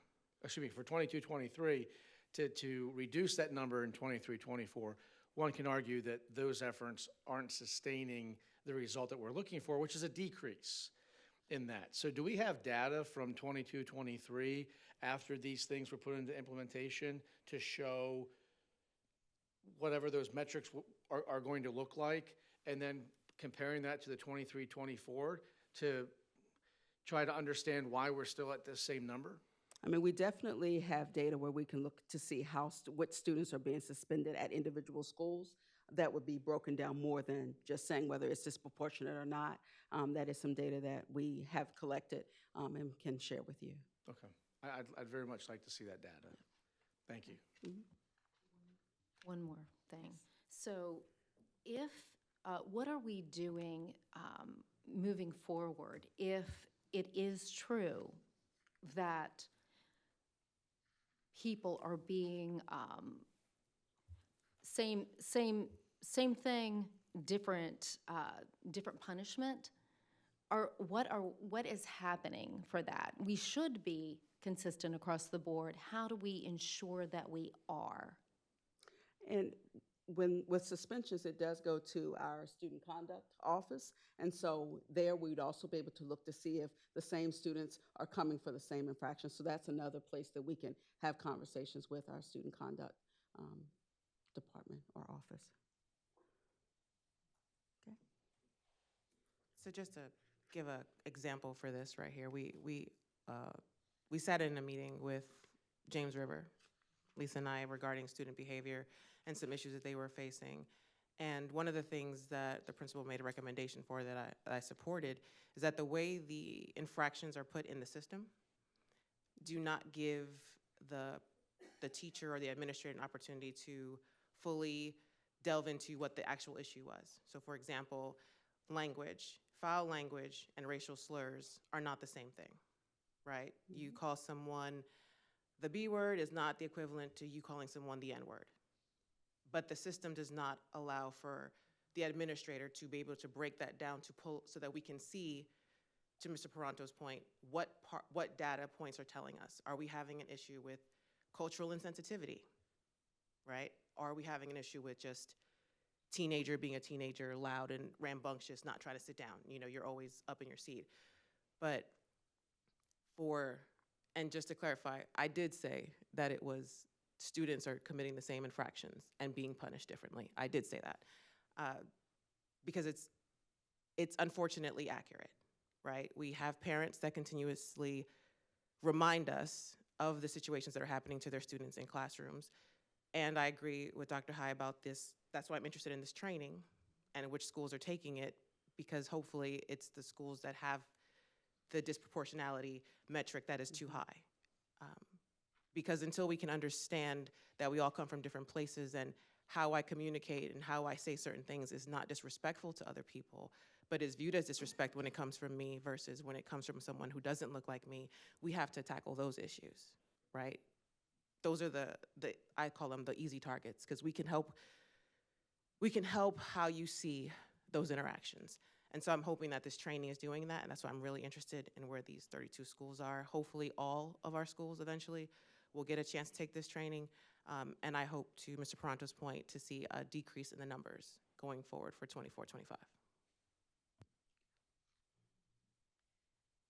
Dr. High. Hello. Along the lines of that discussion, and as Mr. Paranto requested that data, I would request that you pull back from, I would go as far back as 2018 so that we can look at that data and really examine, or I guess, just look for any impact of the board action from the summer of 2021, which, had included an extra hoop for teachers to jump through to get that that training. So if we can just see that linear progression. Can I want to celebrate something. Slide 16. Yay.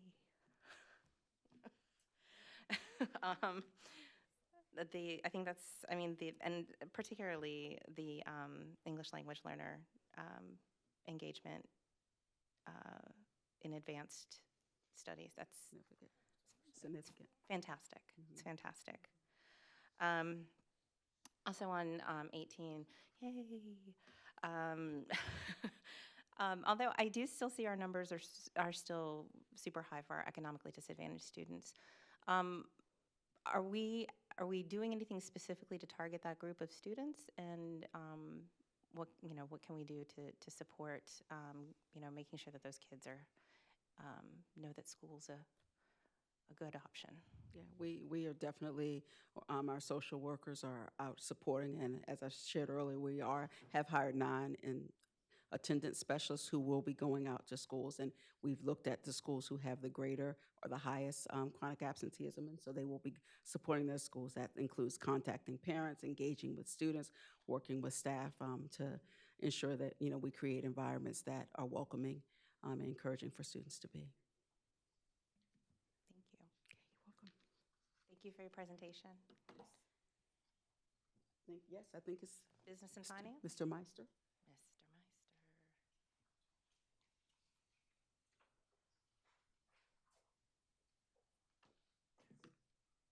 Thank you, Madam Chair. Let me skip ahead here to Business and Finance. Objective 2.5 is the first one I will speak to today. This talks about only using programs and services that have demonstrated positive impact. The finance staff, my team, the rest of the division really looks at that through two separate lenses. The first is the annual budget, and the second is the evaluation process in partnership with Dr. Fox, who's getting a lot of attention here today, which we love. To talk first about the annual budget and things that we do to ensure that we are really demonstrating that positive impact is myself, Kaylin Campbell, our budget director, other chiefs do a line item budget every fall. This will kick off in the October timeframe to really look at every dollar that is in their current budget to assess is that the best and highest use of those funds. The other piece of that is if there are new funds, new initiatives, many of those come to this board for consideration. Those are all backed up with what we call white papers, which do have owners, they do have expectations. They are looked at through a pretty critical lens to ensure that any new monies that come in are really pointed towards the highest and best needs. The second piece of that is really the evaluation process. Finance in partnership with Dr. Fox's team have really started this process in earnest with the ESSER funding that came through as we knew that was expiring funding. We looked at those various initiatives through a lens of evaluation to ensure that we are, one, implementing those correctly, and two, to the extent that we saw a need to continue them, they were done based on as much or as good of research as possible. We did that for those ESSER funds. We did see that they were implemented successfully and had positive outcome. We really wanted to use that as a launching pad for further evaluation into other activities. You've heard Dr. Fox has a pretty full plate. We're trying to fill in the gaps of what little time she may have to start to continue to dive into other various programs across the district to ensure that we are continuing to really demonstrate that positive impact, not just on those what had been one-time or beta ESSER funds, but any new funds that come through. The second piece of Objective 2.5 is really around assessing that programs reflect sustainability and equity. Again, this is largely through the budget and long-term planning process. First, on the sustainability point, I'll point you to what has been our basically our budget goals for the last several years. The first is around compensation. The second around service levels, ensuring we're meeting the growth of the district, and assuming that continues, we expect it to, and also the inflationary effects. Things cost more, let's make sure that we are planning for those future increases. And lastly, continuing to invest in those services that we, staff, you, the board, deem critical to ensure that we continue to make progress in those areas that have the highest and best needs. And we really look at that not just through the one-year lens of an annual budget, but as part of that annual process, we look at that through a 5-year plan. This is a repeat slide from what you saw in the last budget process in one of the February work sessions of some of those projected annual increases to achieve some of those goals you see to the right that we've laid out as longer-term objectives, which include things that are relatively benign, like let's make sure we grow with inflation and growth of the students, to making sure that we hit $16 an hour as our lowest wage, to hitting $60,000 as a starting salary for teachers. These were big initiatives from the previous superintendent. We're continuing to push those as we go forward. And the other piece of sustainability is obviously our infrastructure. I represent that through our CIP and through our building plan here. You can see several projects on here that we've all been really close to. Falling Creek Middle, the ribbon cutting just the other day was a fantastic event. Really looking forward to those kids getting in there. The other Western Area Middle, Davis, Bensley, West Area L, all these are very much in process and are working through that plan. Now we flip to the equity lens, again, through the budget means we really look at that through evaluating where we're putting our resources, not necessarily just the central office, but at the buildings through that equity lens, and really basing that on the enrollment and the demographic makeup of each school. You see the three primarily lenses that we do that with here in the bottom 3 bullets on that second, which is like economically disadvantaged percentage, students with disabilities, and English language learners. We also talk about differentiated staffing here. This takes other factors into account, whether that be school performance and where they are on those aspects, and incorporates that as part of the discussion as well. What that leads to is a staffing per school that is very much not a flat line. I'm not here to talk about each of these schools individually and why is Bensley where they're at and why is Spring Run where they're at, or at the secondary level, Salem, Carver, Providence on one end versus Midlow and Cosby on the other, but really to demonstrate that there very much is sloping in our budgeted planning and that we are pointing staff to those buildings that need it the most. And with staff, there's also money. We talked about this as part of various board initiatives in the 21 era, where we put in this framework of really allocating funds both from a standpoint of each student gets a certain amount, that's that $90, but each school is also provided additional funding for each economically disadvantaged student with disability and English language learner, really to help that principal with their discretionary funding to help support the learnings of their individual schools. So with all that said, I think that's the last slide, and it is, I will pause, Madam Chair, for questions. Thank you, Mr. Meister. Board members, any questions? While we're on this slide, Yeah. can you remind me, I know the $25 for the economically disadvantaged students with disabilities and English learners, I remember that being the amount that we set in 2021, but does the baseline go up year after year? Or is that what we set in 2021 as well? It has stayed flat It stayed- since 21. Okay, that's what thank you for that clarification. Any other comments? Thank you. Thank you, Mr. Meister.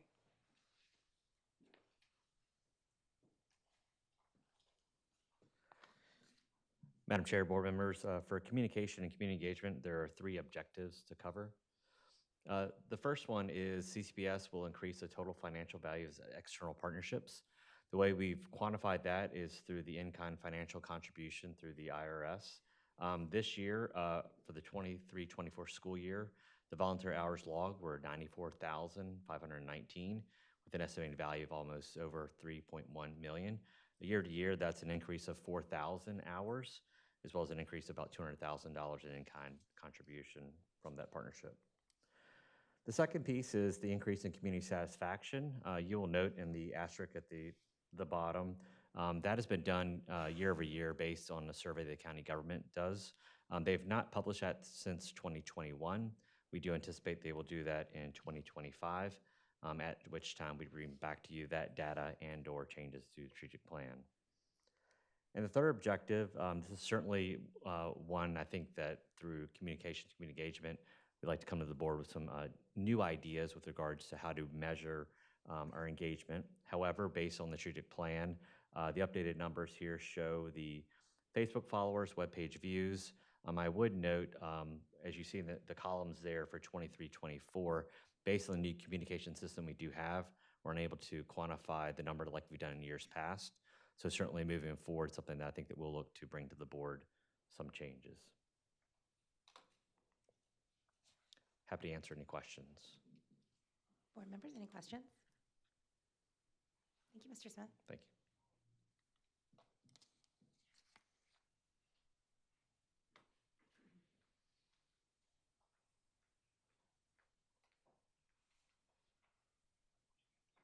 Good afternoon, Madam Chair, members of the board, Dr. Murray. Happy to chat a little bit about operations. We have approximately 1,000 CCPS employees pulling hard together to support our students, to get them to school on time, to ensure their buildings are safe, clean, and well-maintained. And as you'll see, we're meeting our objectives. We look forward to establishing some new ones in the future, but happy to chat about these and discuss where we've been and where we're going with you. One of the things that we wanted to do, this dates back about 5 or 6 years, was to improve our customer service responses, times, and outcomes in the facilities department. This slide talks about a couple of processes that we use. The first of which is the department sending their supervisors out to walk buildings with school principals and the building operations supervisor at least 4 times a year. And then for that supervisor to analyze the work orders at each school each quarter, provide input to the principal on how things are going school-wide and how that might reflect on the BOS's performance review. But to share some data, here are 7 categories that all fall within the Facility Services Department. And our benchmark shown in FY19 needed improvement. You can see some really big numbers here. And I'm happy to report that in FY24, we have seen significant improvement in each and every one of these. We had about 6 years worth of data to display. This is a little easier to read with just the last 2 fiscal years. Electrical was the only one that bumped up in the wrong direction in FY23. It has come down. But again, each of these categories are significantly better than when we set that baseline in FY19. And what the data reflects is the time from when a work order is submitted by a school until it's completed and resolved. It's not actually when they first begin to work, but when they finish the job. Our transportation department seeks to get all of our kids to school on time every day. And we've set a standard of 97%, and I'm showing some data from each of the last 2 fiscal years showing that we approached our goal in 22-23, and we did achieve the goal in the January and May when we measured it in 23-24.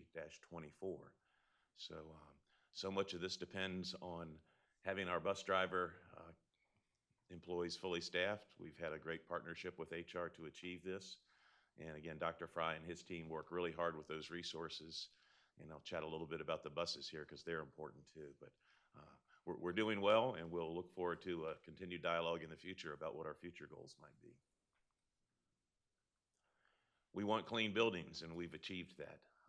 You see 100% and 99% in the categories of contractor and day porter in regards to the APA standards. We measure our cleanliness at least monthly. We do it formally on a quarterly basis also. To grade, again, the performance of our contractors that work in the evening and our day porters that work in certain areas of the building every day. Our school bus replacement and modernization plan is very important. We're making progress. We've still got some work to do. We did procure 48 buses in FY24. A couple of bullets down from there, you can see that we were able to surplus 51 of those old ones. So we used to have 250 plus buses that were age 15 and greater with those high maintenance expenses, those emissions that don't meet the standards that have been in place for a good period of time, and sometimes didn't have climate control. So again, we're up to 70% of the buses with climate control. Those 200 plus buses that remain that are old don't meet those emission standards. And so the standards that are in place for what I call clean diesel buses that we buy today are so much more stringent. And so we've also put some propane buses on the street and a few electric buses. They also do very well in terms of emissions. And so we're hoping that the support that we receive both from our internal operating budget and the county, and they really helped us out with some year-end funds last year, that will continue. This will be a push over the next 4 to 5 years. And one note that we did add, it's the third bullet from the bottom. As our enrollment grows, we're going to need more drivers and buses. And I'm not about to hear to say that we've failed to do something, because this board and previous boards have done so much to enhance the compensation of our drivers, to help us get started with this modernization effort.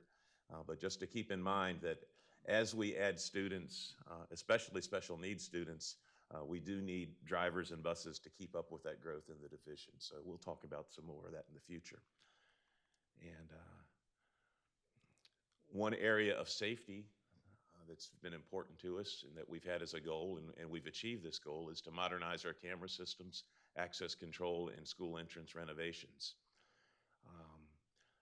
All of our schools have modern camera systems now, and now we are in the refresh stage. We're tackling the first 3 high schools, 2 of which are essentially complete now, and a third one which will be done during this fiscal year. We are applying for a grant for Beulah Elementary, which is the oldest of the new schools that had cameras installed at the very beginning when that school was built. So we're going to move on to those as we continue to refresh. We continue to have opportunities to add access control, and a lot of that is associated with the vestibule projects that have been going on for a good year and a half now. We are going to have a few of those that aren't going to be complete as of September 19th, and we are putting our contractors foot to the fire, you might say. We'll be talking to procurement about some of those that perhaps didn't meet all of their goals, but we will have all of those jobs done probably by the end of the September. What this slide says is the end of the year of 2024. We had a goal which was achieved a few years ago in regards to meeting ASHRAE standards for ventilation and indoor air quality. And we do need to continue to modernize our HVAC systems to replace the ones that are going down, to repair the ones that are struggling from time to time. So we'll continue to talk about HVAC, but hopefully this won't necessarily be a goal that we need to achieve in the future. We just want to maintain what we have achieved and continue at that performance level in the future. And be happy to pause for questions before bringing up Dr. Huff. Thank you, Madam Chair. The September 19th, is that a date that all vestibules will be completed by? I'm sorry, did I say September 19th? That's what I wrote down. Yeah. September 30th is when we believe that they will be done. I had the 19th on my mind because August 19th is a 19th kind is of first important day of date school. for Yeah, us sure. too. And that's what we're not going to be done by August 19th, specifically for schools. And we're watching a few more closely this week that we're trying to polish off, but might still have some loose ends when we move into the school year next year. And the ones that won't be completed by the 19th of August on Monday, impact to daily operation of the schools. I'm thinking that's been addressed and discussed, and there's a workaround as far as safety is concerned with access in and out during the day. They'll be operating like they have in recent years, so Okay. they just won't have this extra layer in place yet, but it is coming that those schools do. And then you had mentioned in a previous slide about the buses, 70% of buses have climate control. So when I recall riding the bus, the climate control was if it was cold out, the windows went up, and if it was hot out, the windows went down.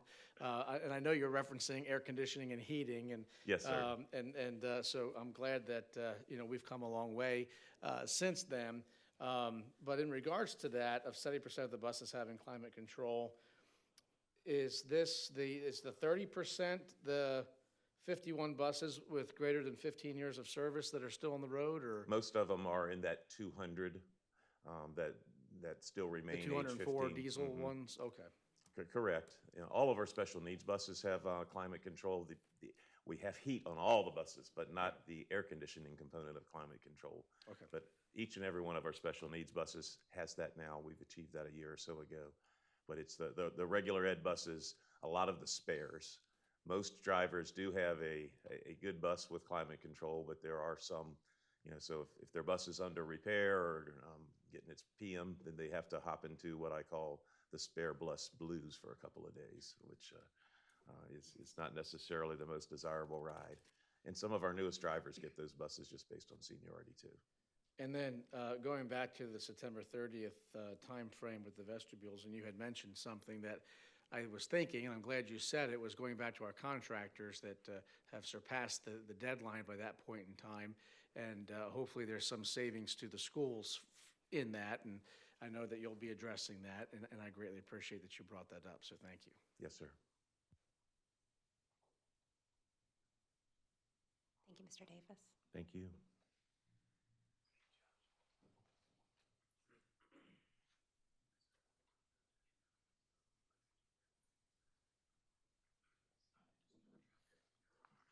Well, good afternoon, Ms. Heffron, Ms. Coker, members of the board, and Dr. Murray. Happy to report on the homestretch objectives of the strategic plan. So the first one is by 2025, all CCPS candidates for employment will pass a revised rigorous screening. We do have this system in place. Our applicant tracking system has been revised, and we are providing professional development to hiring managers. We do updates each year for new principals, new assistant principals, and other new managers.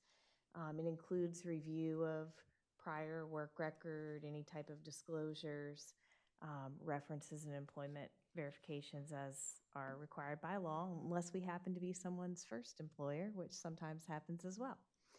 Our principal screening process includes a written performance assessment and 2 teachers on the principal selection panel. Our assistant principal process now includes 2 teacher members and a written performance assessment as well, and additional performance assessments for selected positions. Kind of the work of this objective right now is making sure that we can replicate all of this in our new software system. So that's currently, these modules are under testing. We've just begun the testing phase, and these are items that we're looking to replicate in new software. The next item is developing metrics of completed requirement elements for performance management. So teachers, assistant principals, and principals by code have certain elements in their evaluation process. It includes goal setting, 2 observations, a mid-year review, and then a summative review. And so we have been tracking those elements by completion, and I'm happy to report that we had another increase this year, closer to 100%. We have developed dashboards for those, and so those are reported out throughout the year to the principal supervisors, so we can see where each level in school is with those. We would expect at some point we may hit a ceiling effect with this metric, because we do have people who begin late, for example, and might miss an element, or might be on leave or have a surgery towards the end of the year and miss an element. The next objective is reducing our on-the-job accidents and workers' compensation claims by 50%. So you can see that the ratio of claims is very similar to last year, and the ratio is still below the pre-pandemic metric. You can see during the pandemic that that ratio dipped as we had more people out and fewer people on site. You can also see in that center column our number of employees has increased, and you might recall the work that we've done with trying to increase our substitute roles, so that has increased our number of employees. Some things that we're doing is we've implemented the slips, trips, and falls module. Last year, over 9,100 people took that module, and as of our data capture for this, over 3,000 had already taken it for this year. We're also working on some checklists. We have one that we're about ready to send out that, like, if you were a teacher in a classroom, it's just a checklist for you to check, remember to check your cords, and if there are any tripping hazards, and just things to check as you start entering your room for the new year, or you might change your setup partway through the year to meet your students' needs. And the next objective is by 2025 that our licensed educators will reflect the student demographic population. And this chart has a lot of data on it. So the first row that you're looking at there is our student demographic data, and that's from the September 30th count that's taken each year for students. So this data runs October 1 through September 30th. So we're coming up on that time when we'll capture that data again and compare our employee data to our student data. So you can see that we've made some progress, incremental progress, I would call it, but we still have a gap between our student demographics and our employee demographics. Probably the biggest gap is Hispanic students and employees. That's our fastest growing demographic group, so you can see the pluses and minuses as far as if the demographic group is moving up or down in terms of percent of whole.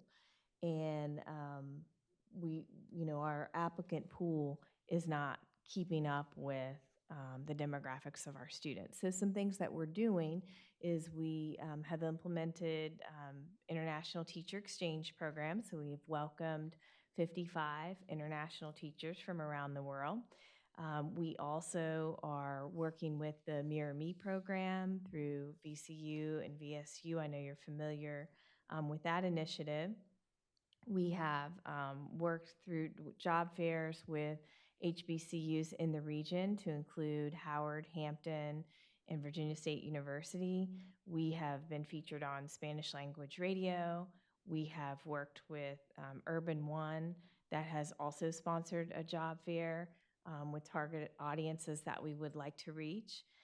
And we're working with our media team. Just in the last month, we've reviewed some more ad materials with a more diverse audience in mind. And we have done Handshake with Handshake as a software targeting college students. And we've done some campaigns for Hispanic serving institutions and HBCUs. And we're always open to new ideas. So if there are other ideas, like right now we're trying to think about, we're doing lots of career switcher events because we have need for career switchers. And we know that candidates of color are 4 times more likely to pursue an alternate route to a teacher license. So we're looking at how can we get the word out about these career switcher events. And we have one tomorrow with iTeach, and it's a virtual event at 4 o'clock. So we never miss an opportunity to recruit.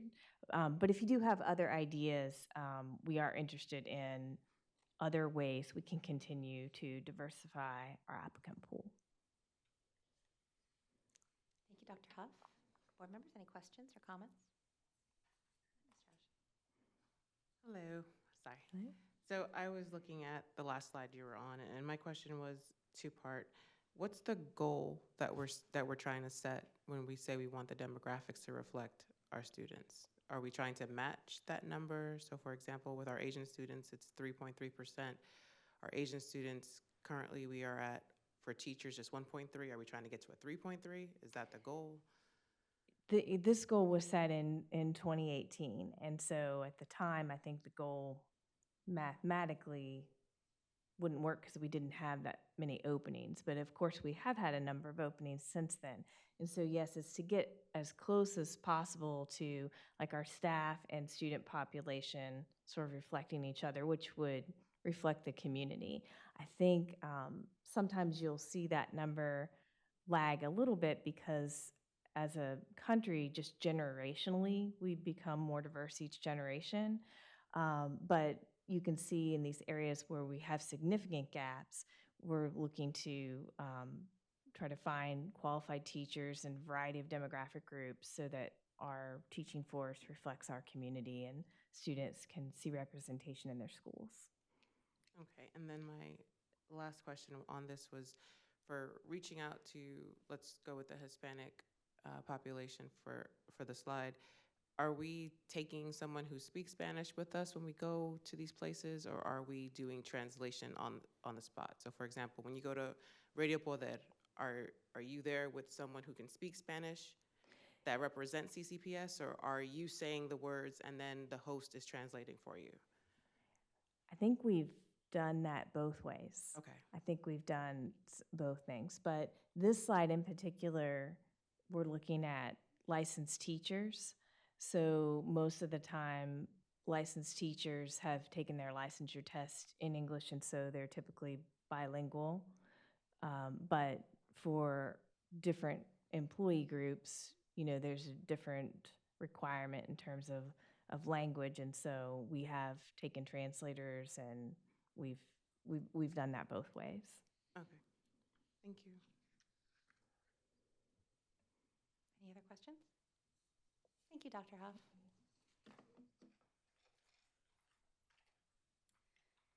All right, next we have a presentation on the 2023-24 successes and the school year ahead with Dr. Murray. All right, thank you again, Madam Chair. Before we move on, I did want to clarify, Mr. Paranto asked a question regarding vestibules and procurement. While procurement historically may have entered penalty clauses into their contracts, they did not enter such a penalty clause into the vestibule project, hence some of the delays. So I wanted to be completely transparent there. Josh's team has done a good job of trying to finesse to the extent that they're possible, but or to the extent that they could. But we will finish those vestibules a little later than we had intended. And I think also I just want to say I think it was a great slide to end our last presentation on. Representation does matter. and compensation attracts.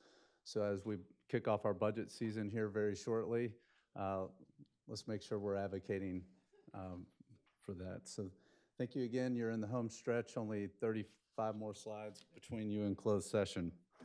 A lot of this won't be new to you, but for the public tuning in, board members, with more than 64,000 students, CCPS is the largest school system in Central Virginia and among the 65 largest in the country. All of our schools are accredited. Our division employs nearly 12,000 individuals, making CCPS one of the region's largest employers. We are a majority minority school division benefiting from a diverse community and various perspectives. And our students speak more than 100 languages in their homes.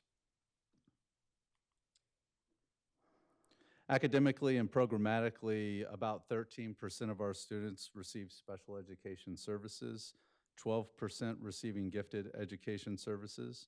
This past year, our high school students earned over 8,700 workplace certifications, and 91% of our students graduated on time.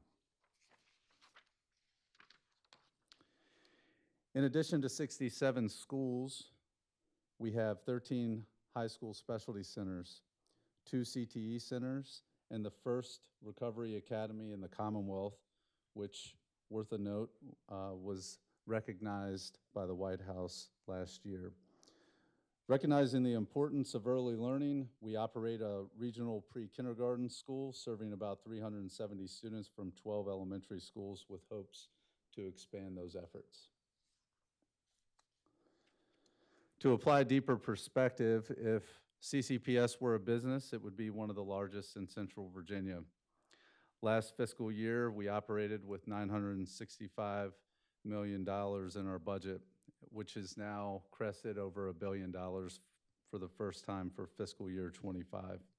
Our buses travel over 9 million miles each year, ensuring our students' safety, and last year, our wonderful food and nutrition service professionals served over 9 million meals.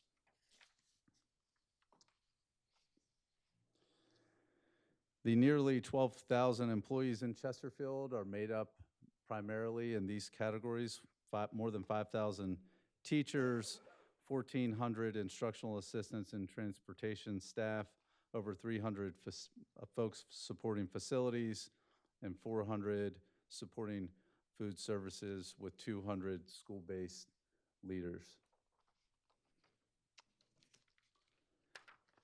And then finally, each year,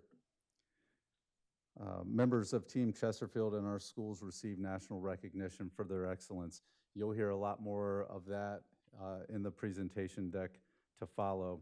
We have over 3,900 staff members with master's degrees, 184 with doctoral degrees and counting, nearly 100 national board certified teachers, 8 national ECEA distinguished schools, 7 national blue ribbon schools, and 7 middle schools to watch. And I can now proudly share our first national school of distinction at Tomahawk Creek Middle School, which represents one of 17 in the country this year and one of only 6 in the Commonwealth. The following presentation will highlight by division chiefs our successes from this past school year, while offering a peek into the priority work for the year in front of us. I want to formally thank the chiefs, and while what they will share is a testament to their respective vision and leadership, they would certainly attribute the success of their division to the hardworking team that do the lift. So I'm going to turn it over to them.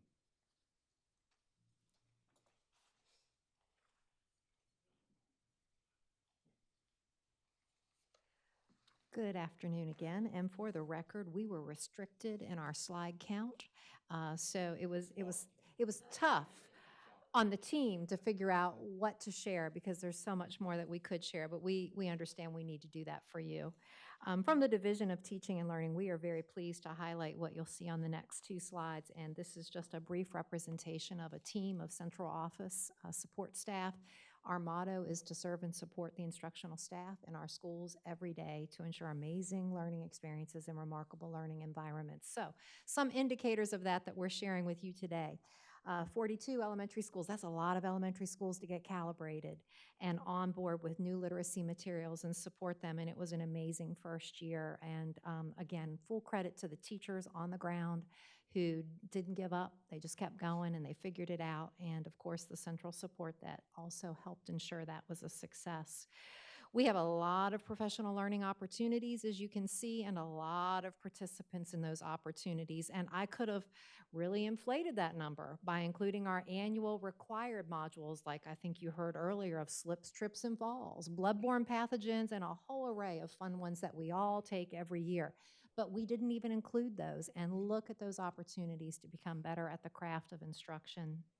We have 705 teachers this past year that were supported with 477 veteran teachers and were offered 68 sessions on how to become better as they enter the world of teaching. Of course, thank you to this board for those approved mathematics pathways that we know will mean a lot to our students and families, giving them more options to secure the best fit for their mathematics pathway. We have CCPS Online, a lot of students served and a lot of courses during the summer and the school year, as well as the PACE program that's operated by that team with over 310 overage students and undercredited students that got right back on track for on-time graduation, which of course is one of those strategic plan numbers we report out to you. Very pleased to say that we had over 42,000 synchronous stride tutoring sessions. That was a product that took off like wildfire. It first started being very popular with our high school group. And once those elementary school teams figured it out, wow, it shifted and they became our front runner users. That was grades 3 through 12. And then our special education team really focused on several things. One of the things was forming a behavior team that could send an individual from central office into a school for many weeks, if that's what was required, to work with a teacher, to work with a student. Highly successful. We are able to add one more to that team for this coming year.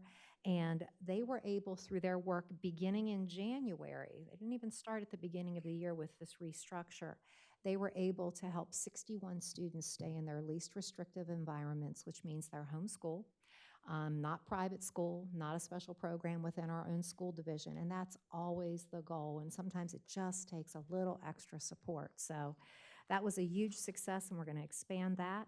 We also, oops, I've got to move the slide forward. We also restructured to really focus on transition services for our students in the special education arena so that they have many, many more postgraduate career opportunities.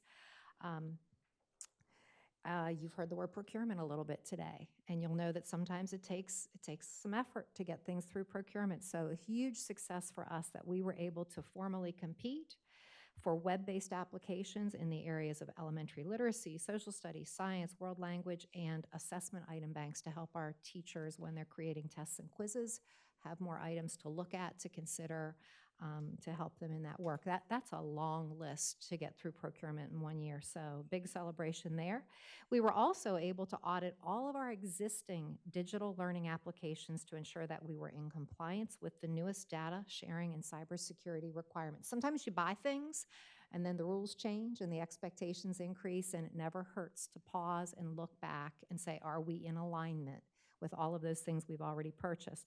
And I am not going to read, although Chad Macklin is sitting behind me and will be very disappointed that I do not read down through that sub-bulleted list of our amazing acknowledgments of career and technical education at the regional and the state levels. Just an amazing program that I would think every board member here would be super proud of, because I think Chesterfield does it like no other. And I actually did tell him he had to stop until this presentation was over because I couldn't make the font any smaller. He still has more that I could list that happened since we did the slide. So more to come on that front. So what are we going to do? What are we going to do now to follow that up and to continue moving the organization forward from the Division of Teaching and Learning? Well, you've already heard reference that our strategic plan needs some updating. We'll be happy to work with you on that. We also have a literacy plan that expires in 2025. We've been working with the state using their template. I suspect that that update will simply be more information, sharing with everybody how we're aligned to the state's expectations, including their template in our plan, with just a little update for that that's coming. Not any change in the big work that we're doing, but just refining and sharing even more about that work. Year one of those new math pathways begins in 24-25. It's already underway. We also, as I think Dr. Fox mentioned, have something new called English Language Arts Standards and Mathematics Standards. Those are two huge content areas to lift in 1 year. So that will take a huge focus to support our teachers in that. And then let the fun not end. The very next year in 25-26, which means our preparation begins now, we're going to have new standards in computer science, history and social science, and most likely science, all anticipated, which means we've got to get going on that beginning this January. We are very pleased to say that in addition to our special education focus on transition support services for careers after graduation, in looking at those behavior support specialists that are pushing into schools with such success, the other bookend that we've really been focused on is early childhood special education. And before this 24-25 school year, we have one school with 2 early childhood special education inclusive classrooms now. We are going to have, in this year, already launched 4 schools with 7 classrooms. And if Dr. Gould was here, she would tell you a really big number that we're anticipating for the year after. But I said, let's not put that on the slide yet. Let's keep them coming back for more. But that is an emphasis and something we're excited about. And then finally, we have some grants through our special education department that we're going to really continue pushing out those transition experiences to include more work-based learning. Final slide. So, you may have heard of a thing called Virginia Literacy Act and a required Canvas course through the VDOE that many of our teachers have to complete. It's a lot more hour intensive than some of our normal modules that we kick off the year with. So we felt like many of the neighboring school divisions around us that it did deserve a little monetary incentivizing to help our teachers get through that. So that information will be coming out, I believe, this week from our HR department. And you can see there over 2,300 teachers will benefit from that monetary recognition of that extra that we're asking of them. We also have Department of School Improvement. We're really working through progress monitoring and defining out Tier 1, Tier 2, Tier 3 support academically and behaviorally so that we can calibrate that across our entire school division. Clear as kind, right? And having that writing, codified, and in practice is always making us better. We also have, let me see, what else do I want to highlight here because I know I don't have much time. Partnering with CCPS division, defining the role. Okay, artificial intelligence, that's something people are talking about, right? And we know students and teachers and others are already dabbling in that world, and we felt it was really important to get out there with our adults and talk about how can you realize work efficiencies with this, but what's the most important thing with our teachers? Their brains, right? Like we want them doing the cognitive lift. So how can you use any tool, including this one, to help you with work efficiency, but to not lose the power of each of our teachers and what they bring to that classroom? So I found some really great PD on it. We've begun small, and we will continue working on that this year. And of course, we await an incoming superintendent for more vision in that area. All in year 2, hey, we got the principal feedback as we told you we would, and it was very clear that we want to use all in year 2 funds to continue supporting Stride, to continue supporting face-to-face tutoring, to pay for those Virginia Literacy Act teacher stipends, the first bullet on this slide, and to purchase supplemental and intervention materials now that we have some of those approved lists from the VDOE. And then finally, just a shout out that we're always looking externally to our partners, including those institutions of higher education, to create those MOUs to partner with us to help us and our staff be better in what we do. So I think I've went way over my time. I feel some heat coming from the back. So I'm going to flip it over, and I guess, Sean, you're next. Thank you.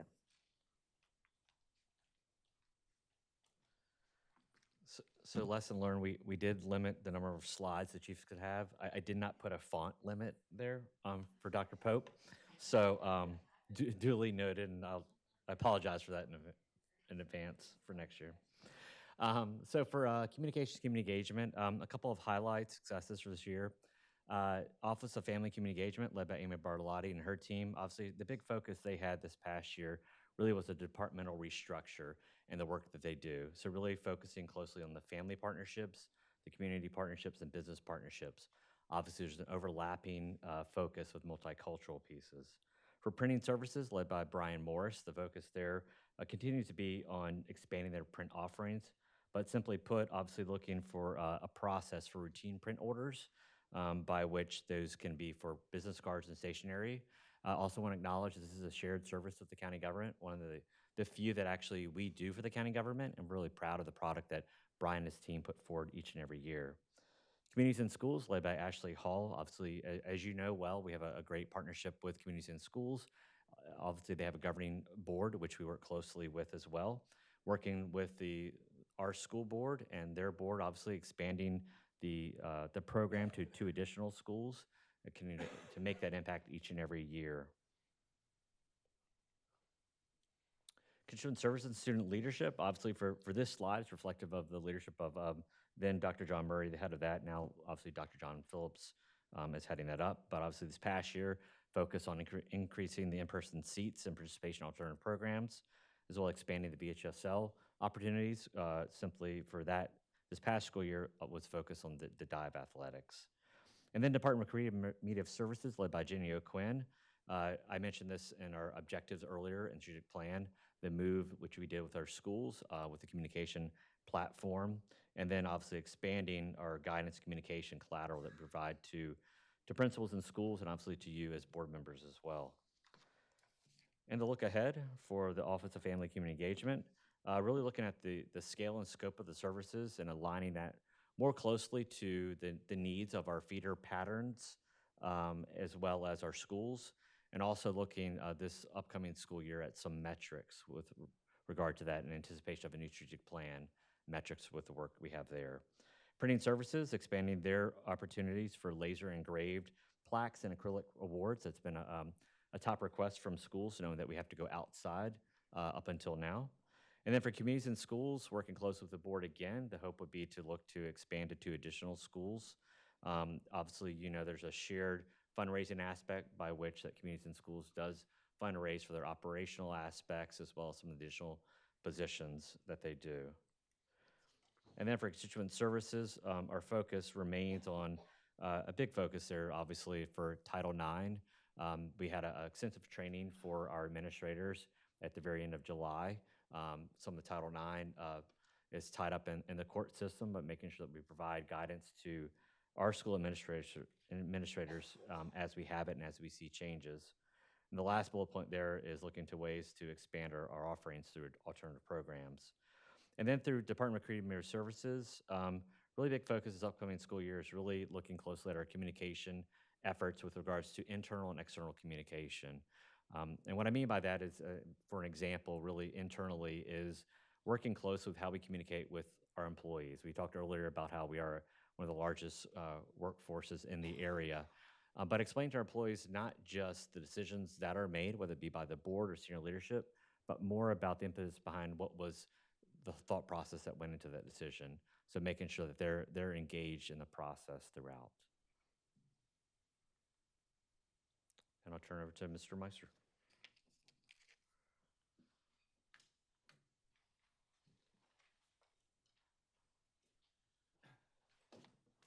Thank you, Sean. Madam Chair, members of the board, talking about finance successes this year, I want to start with our 2 big awards. We've got them the last several years, really excited to continue that tradition of both the ASBO and the GFOA Distinguished Budget Awards. A lot of credit to my budget staff, but not just them. The whole staff really contributes to that. And when I say whole staff, I mean the whole district staff. They all contribute to that material. So thank you to them on that. Dr. Murray talked about the big win on the FY25 budget already. We hit $1 billion. Super excited about that milestone. That was a result of about $63 million in increased funding for our priorities. A lot of that went to compensation. That continues to be a big priority. And I would be remiss to say that we got there. The state process was not smooth. You guys know that. That was a lot of additional stress on staff, community, et cetera, to make sure that process goes. So a little bit, as we look ahead, a little fingers crossed that next year's process goes a bit cleaner. The third bullet here around ensuring funding for our key CIP priorities, you see a handful of projects that are either recently completed or very active. We have just recently closed at about 60 million, little under that, of referendum funding to support that just in July. So, well, technically this year, we'll still count it on this slide as a success. So good to continue to provide funding for those ongoing operations initiatives. Workday, the ERP, this was a long time coming. Super excited to hit the ground running on this.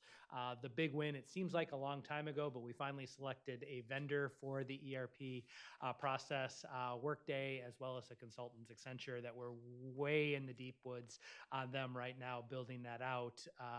Excited for that. You'll see that as a theme on my next page as I flip it as well. But the one thing that I want to pause on before I do is I don't get to talk a lot about the actual running of the business that my team does. So just pause for a second to thank those staff who do all the hard work behind the scenes to ensure close to $250,000 paychecks get processed every year. Close to $50+ million in grant reimbursements get made.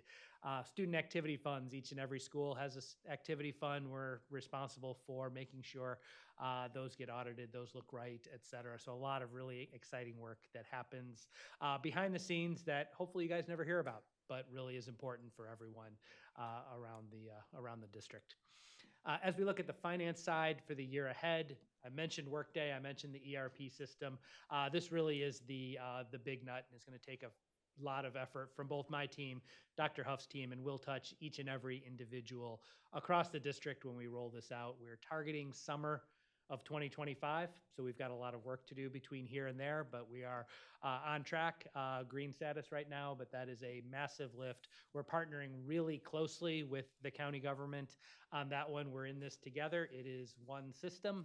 Yes, we can build out our own functionality as it is needed for the school district, but it is important to note that we are lockstep with the county on this one, and we couldn't have done this without them. So I know my staff is dreading the work, but also really looking forward to what's on the other side of this is really going to change the game and how we execute.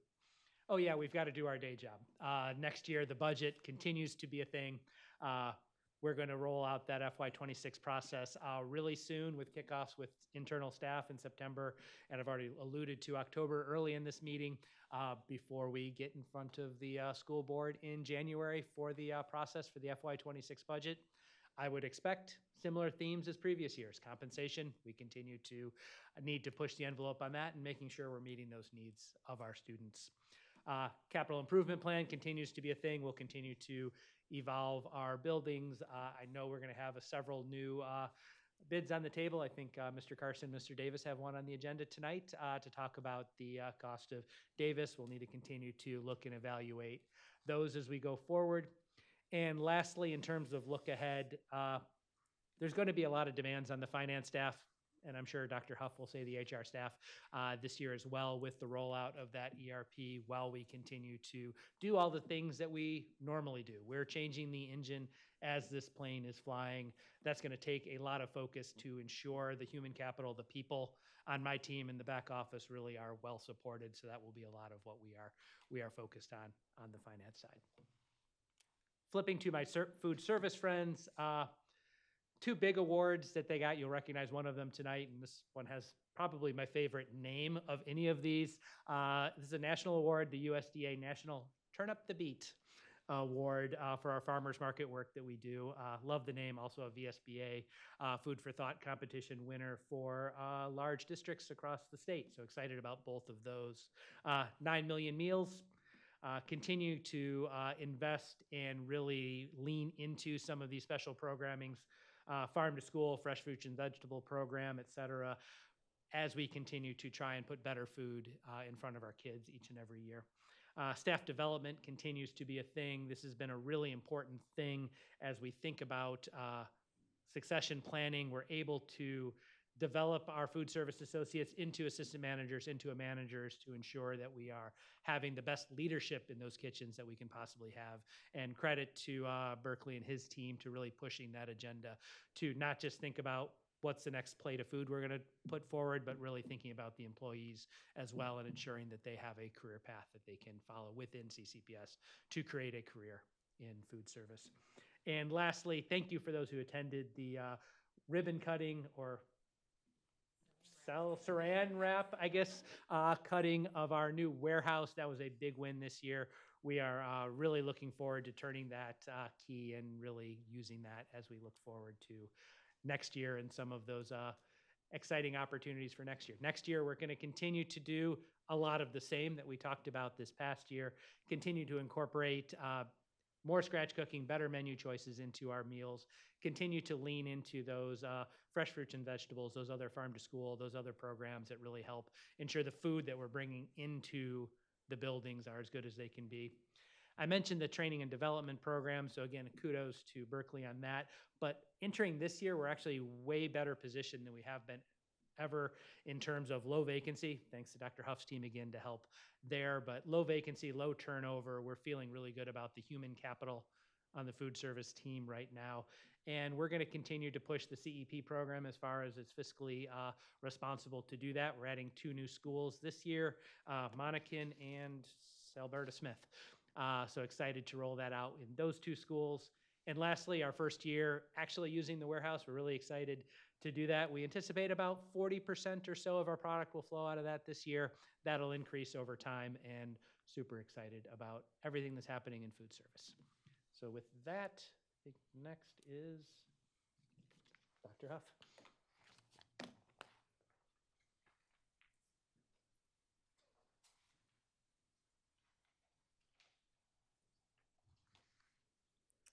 Well, good afternoon again. I'm happy to be able to celebrate some of the milestones that we reached this year. One is we hired 3,742 new hires, rehires, and substitutes since July 1st of last year. And I just want to pause for a moment and say thank you to the HR team and our HR leadership team that's here, because we talk about that in terms of, Fortune 500 company numbers. But every one of those hires is someone who's recruited and they've answered questions about the application and they've, fingerprinted the person, made sure that their TB test is done, made an offer, answered their questions about the job, made sure the salary was correct, the calendar was correct, put them into the system so that they could be paid and help them through their benefit selection. So really appreciate that with that kind of high volume hiring. We also completed 61 recruiting events in the last 12 months, and that's a 22% increase over the previous year. So we're proud of that because, as Mr. Meister mentioned, we are also simultaneously trying to build a new applicant tracking system as a component of the ERP. CCPS won a National Association of Counties 2024 Achievement Award for bus drivers for all routes. So that was a great collaboration. I know that the board put a lot of effort into compensation, and it was great collaboration with transportation and Mr. Davis's team. We also achieved a 3-year goal of having a roster of 3,100 substitutes. So I'm especially proud of that because it was a 3-year goal, and I hope the board's especially proud of that too, because I know a lot of work and budget resources went into that with keeping up with the Richmond area market rate for substitutes and having someone who interviews substitutes regularly. So we have an 87% fill rate. That's almost the pre-pandemic goal of 90%. It's a 4% increase over the previous year. And where we want to go from here is, over the summer, people are hired into full-time jobs or they might not re-up to sub again. So the number usually falls and then we build. So we want to hit that 3,100 number earlier in the year and hit the 90% fill rate. And then we want to start doing targeted initiatives like looking at our fill rates by geographic location, by subject area, where can we tweak and have specialized campaigns to try to make sure everyone has a 90% fill rate. But we're making a lot of progress in that area. We have expanded our partnership with Participate Learning. We're hosting 55 experienced licensed international teachers from 12 different countries. So that's really been an exciting initiative, welcoming them this summer. We've offered training modules for supervisors on hiring within the law, Family Medical Leave Act, Pregnancy, Disability, Religious Accommodation, and Fair Labor Standards Act.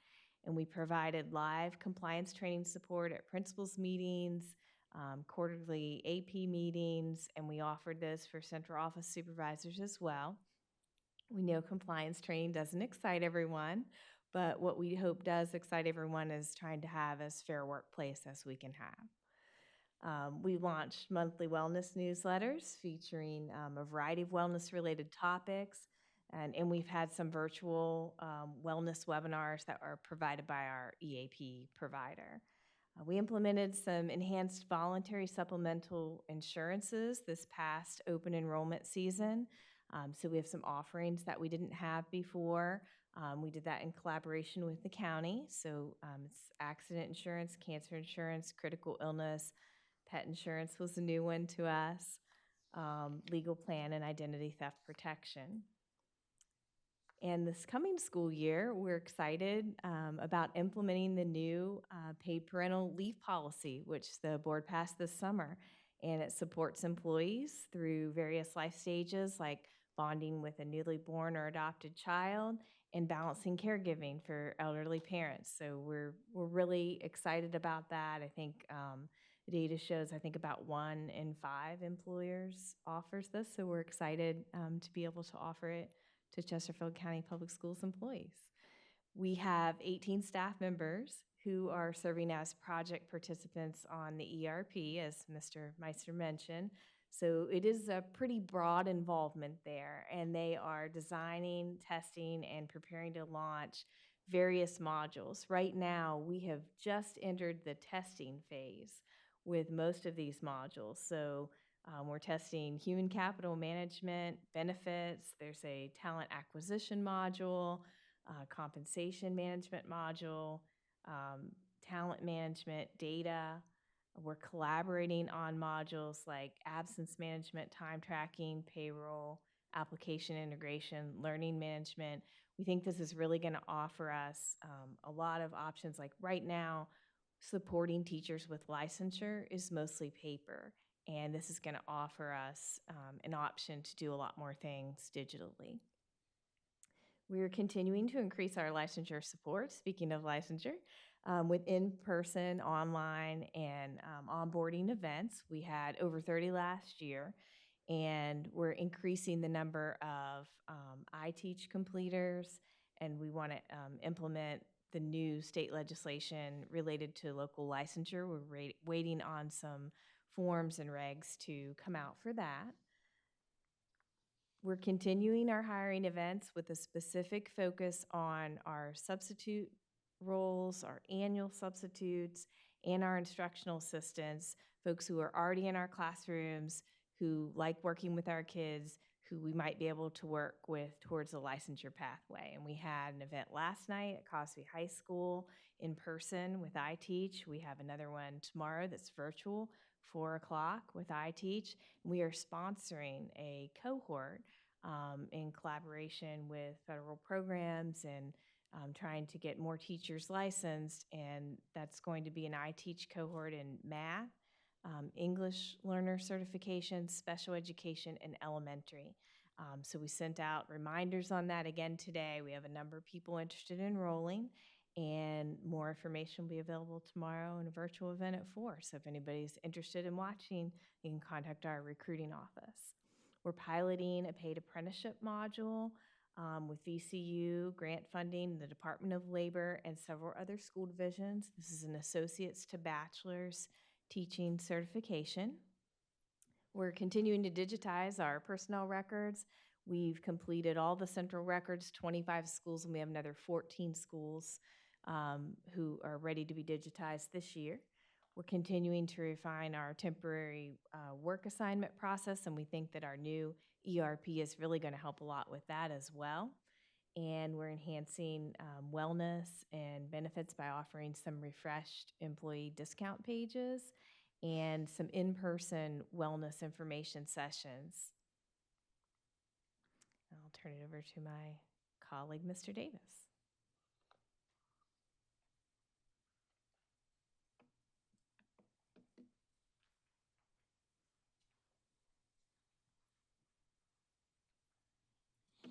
Good afternoon again. We hired a lot of bus drivers in the last 3 years, and I'm very grateful for bringing those folks in. We're working hard on trying to have a better retention statistics so that we don't have to continue to go full speed, but we've met our goal. We're staffed. We're ready for the start of the school year. Every route has a driver assigned to it. And as I mentioned earlier, we've met or exceeded the 97% on-time morning bus routes. That was, again, last year. Construction, that's so exciting. 12 new buildings, plus the renovated CECLA since 2018. We completed Falling Creek Middle this past year. We're going to have some special photos to share this evening at the business session to celebrate that a little bit more. Looking forward to more. That's coming up on a subsequent slide. We've finished our design and bid packages for both the replacement of Bensley Elementary and the new Western Area Elementary schools. Bensley is going to move. It has been moved into the old Falling Creek Middle School, so that's been a major transition that we accomplished as the last school year ended and we worked through this summer. And last year we did open mega trailers at Hopkins Road Elementary and Mosley Elementary. Major maintenance has continued to perk along with many, many important projects associated with HVAC systems, roofing systems, electrical that were nearing the end of their useful life. These are capital intensive projects that our contractors have really come through in these circumstances. And we're going to continue to do that obviously in the future, but I'm proud of the work that was done last year.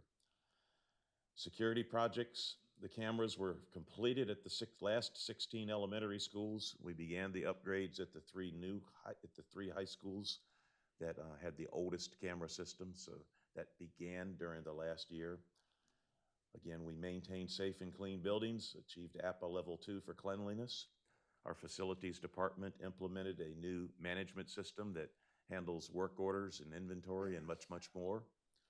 And we opened synthetic turf fields at both Byrd High and Monacan High. As we look forward to the upcoming year, we're going to cut 2 ribbons and have 3 groundbreakings. So we're looking forward to those ribbon cuttings next summer at the Western Area Middle, that new capacity that we've needed for many years, and the replacement of Davis Elementary, which is making tremendous progress. I'm going to go see that again tomorrow morning.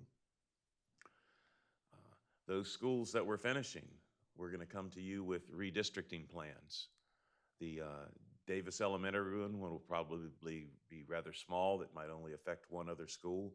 The Western Area Middle will affect multiple schools, and that's a new school.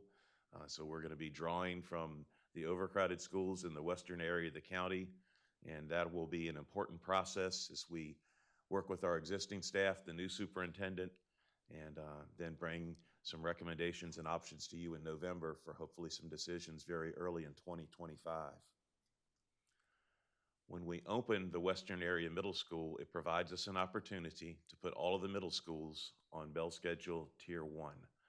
Tomahawk Creek Middle has been on Tier 2, which has had some pros and cons, but the difficulty of having Tomahawk Creek Middle, Grange Hall Middle, and Grange Hall Elementary and Cosby High all on Tier 2 did not provide the best circumstances for some of our families with the children spread over multiple schools and our bus system.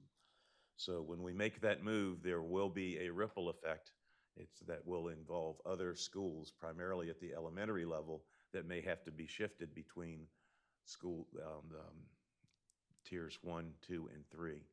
And we will come to you early in the fall with potential options for that. This is something that we need to decide fairly early in the school year so that our families will be ready for next year, the following school year. I mentioned the groundbreaking. Bensley Elementary, you're going to get in action tonight to hire a contractor and approve a contract. You're going to get the same thing at Western Area Elementary in a month. We're looking forward to those bids, and we're looking forward to the bids for the high school and perhaps breaking ground as early as March 2025. We have other mega trailer projects that we are wrapping up and putting a bow on for this school year. The Woolridge Elementary, Clover Hill, and Swift Creek jobs are going through some final punch lists, things such as fire extinguishers and so forth that really need to be in place, but those look great and they're really ready to go. The most challenging job that we've had has been to take away the old mega trailers at A.M. Davis that housed our virtual school and lease some new, no, we're not leasing new ones. These are ones that we're bringing from Falling Creek Middle that weren't in the best condition after 3 years. So they're in position. We're still doing a lot of trades work. We're waiting for Dominion Power. We had representatives from one of their subcontractors on site yesterday. We do have a plan B, which would be to have those teachers teach from another site the first 2 weeks of school, and the admin team would find some space along with Bensley at the old Falling Creek Middle. But we expect all of that work to be complete by the end of Labor Day weekend so that CVS can stand up and have a new home that's suitable for that staff and be ready to bring in students also when necessary for testing. And then we have the new central office building in a not so central location, but it's going to be just a very nice new office facility. Some of you have been over to see it as it's been coming together. And that activity will take place in the very early months of 2025. But it is a big logistical operation. It will occur in stages as we seek to fill up a good chunk of that 5th floor, all of the 4th floor, and about half of the 1st floor of that building, which is owned by Timmons. So bringing together the staff that's currently at Krause Road and at CTC Hull will just pay huge dividends in regards to our ability to operate efficiently. So many challenges. I didn't list transportation. I'm going to share one little tweak that we've got for transportation. You hear about overcapacity buses, crowded buses at the start of the school year. And it's especially difficult for us to predict the loads at the high school level. Lots of students want to drive themselves. Some play football in the fall and don't have sports. So we really struggle to know exactly how many students are going to be on those buses. And we do have a plan in place which has to start on day one. We used to be granted 30 days at the start of the school year to allow students to, which is very unsafe, stand in the aisle or sit in the aisle or ride 3 to a seat when it really isn't right. So starting on day one, we're going to have a process where we'll have some backup buses that will be ready to swoop in either on the way to school or in the afternoon at dismissal to provide additional capacity as needed. So we're working on some messaging that will be used at the time when it occurs. When we've got an overcrowded bus and we can't put any more students, we're going to obviously have to message those families and let them know that that second bus is on the way. So we don't expect this to be dozens of buses every day, but some of you may recall that we get some media attention if there's kids sitting on the floor. So we know that those pictures would be taken if we don't take the appropriate action. And we're chatting with Sean's staff right now. He sent me an email and suggested that we brief the board. So that's why I'm sharing that with you right now. So we're going to do our best to predict those loads, but it's hard to know. And we're obviously going to bring every child to school that wants a bus ride. And if we need to call in one of those backup buses, and it'll obviously be a little bit delayed, we'll communicate well and make it happen. So that's all I have. Let's see if we're coming up next. School leadership, Dr. High.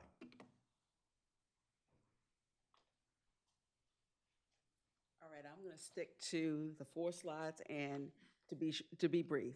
Of course, there are many successes that could be shared from the Division of School Leadership and Support Services. Our schools are led by impactful, and we do amazing work to support our students. The next two slides are really going to look at our programming and recognition of leaders. We'll start with our elementary and our middle school successes. We have 6 leaders that were recognized either statewide or nationally. I won't read them to you. Do want to highlight that Bailey Bridge, Robius, and Swift Creek have been redesignated as schools to watch at the middle school level. Also want to recognize that our dual language immersion programs were earned recognition, and our principals nationally and internationally presented. And one thing we're really proud of is Elizabeth Scott Elementary won the 2023 National ESEA Distinguished School.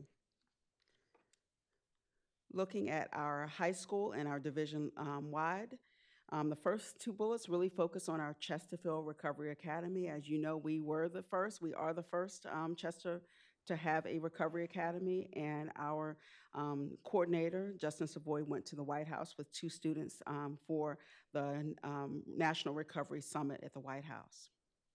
In our high schools, we do have lots of students who get recognition. We've listed 3 here for your information. There are many more that could have been recognized, but we put these 3 down. From a division-wide standpoint, all schools are fully accredited. We have 3 areas that we have intentional focus on, and that's with addressing challenging behaviors, looking at attendance and chronic absenteeism, and mental health. And throughout this year, we've spent time with professional learning and providing strategies to schools to help them address these 3 focus areas. For the upcoming year, as the School Division of School Leadership and Student Support Services looked for the 24-25 school year, we have 9 new principals and roles in CCPS, 4 at our elementary level, 4 at the middle school, and 1 at the high school level who we will be supporting this year. Across all of our levels, our schools will be focusing on implementing the new standards of learning. I know you heard about that from Dr. Pope, so I won't go into that. And across all of our schools, we will also focus on strengthening our professional learning communities to improve and enrich student learning experiences. And then our last slide for this coming year, it's focused more at a division level. We will work closely with all of our principals to implement any changes that happen with the accreditation process and accountability. We are adapting our school improvement process to align with the 4 domains of the VDOE Virginia Support Framework, which are academic, professional learning, staffing, and school climate supports. We'll be designing a professional learning plan to align with our school innovation and improvement goals. We will be adding school quality specialists to support our schools that need additional targeted support. They'll be looking at data analysis, evidence-based interventions and strategies, and also progress monitoring. We will have our attendance intervention specialists who will work with our schools to improve student attendance and reduce chronic absenteeism by addressing barriers to regular school attendance. We will be extending our social emotional programming to 5 of our high schools, in addition to implementing them in our current elementary and middle schools.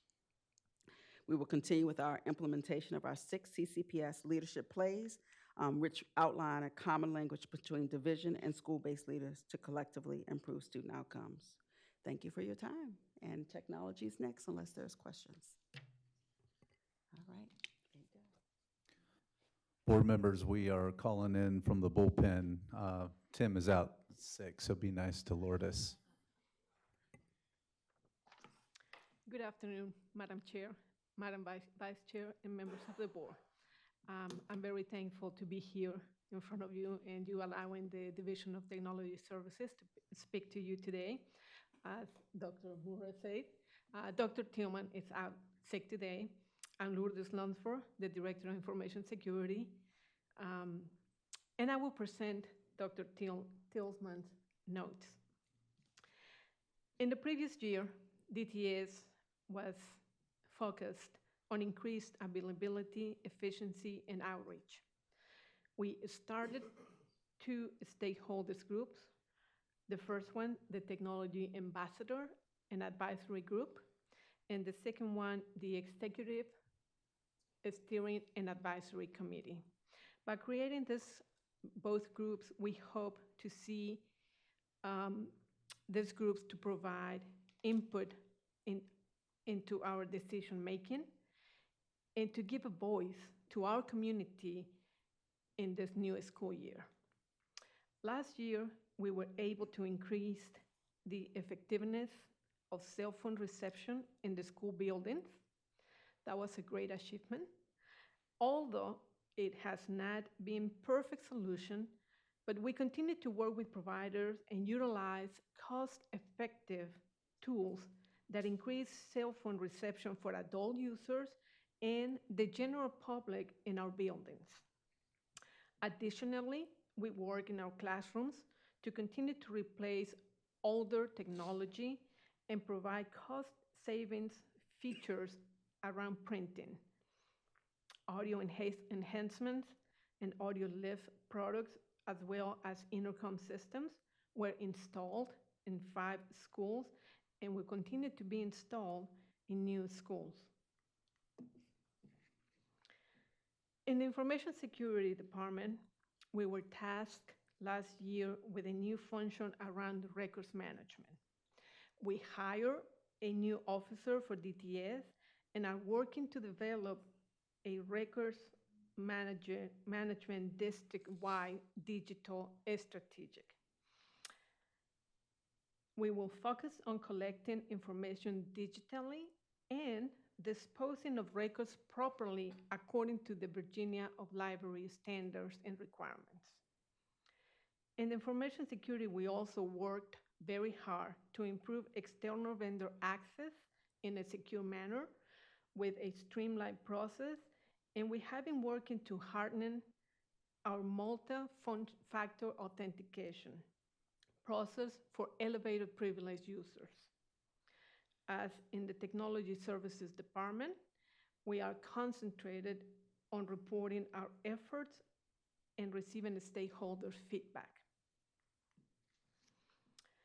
As we look forward to the coming school year, we are excited to have multiple projects and initiatives on the roster that will increase our efficiency, effectiveness, and user experience. In technology services, we will replace and expand older Wi-Fi access points. We will continue to work towards expanding network access to athletic fields, and we will continue to replace older phone, intercom, and alert systems. Additionally, we will upgrade network connectivity speeds at each of our high schools to reduce bottlenecks. And my last slide, but not least, in information security, the year ahead will help us to continue to grow our security program. We have plans to implement best practices, upgrade our dashboard program to improve security functions, and as I mentioned before, we will be heavily concentrate on records management and best practices. Last but not least, we hope to engage a managed services provider that will help us monitor our security environment in the CCPS ecosystem on a 24/7 basis. This will provide a peace of mind to all our staff, to everybody, and it will provide expert industry skills that will help continue to protect not only our students' data, but all our users in our CCPS environment. Thank you very much, and I'll be very happy to answer any questions you may have, or if not, I will take them to Dr. Tillman for further assistance. One question in regards to, which I know a lot of our athletic, the community on the fields, one of the concerns is not able to access the data, right? The phones aren't working. And so in the slide for this coming school year, that will be addressed, is that correct? Yes, that's correct. And that's at every high school field, middle school, elementary, or is the focus on high school? We are going Is it to secondary schools? concentrate I believe it's basically on the high school field. High school side, okay, thank you. Thank you. Appreciate it. Thank you, Ms. Lunsford. I appreciate it. Thank you very much.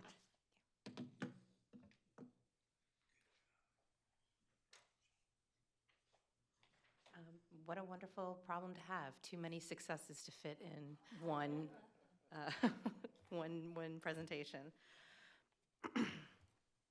Board members, next we have announcements, communications, and school board comments.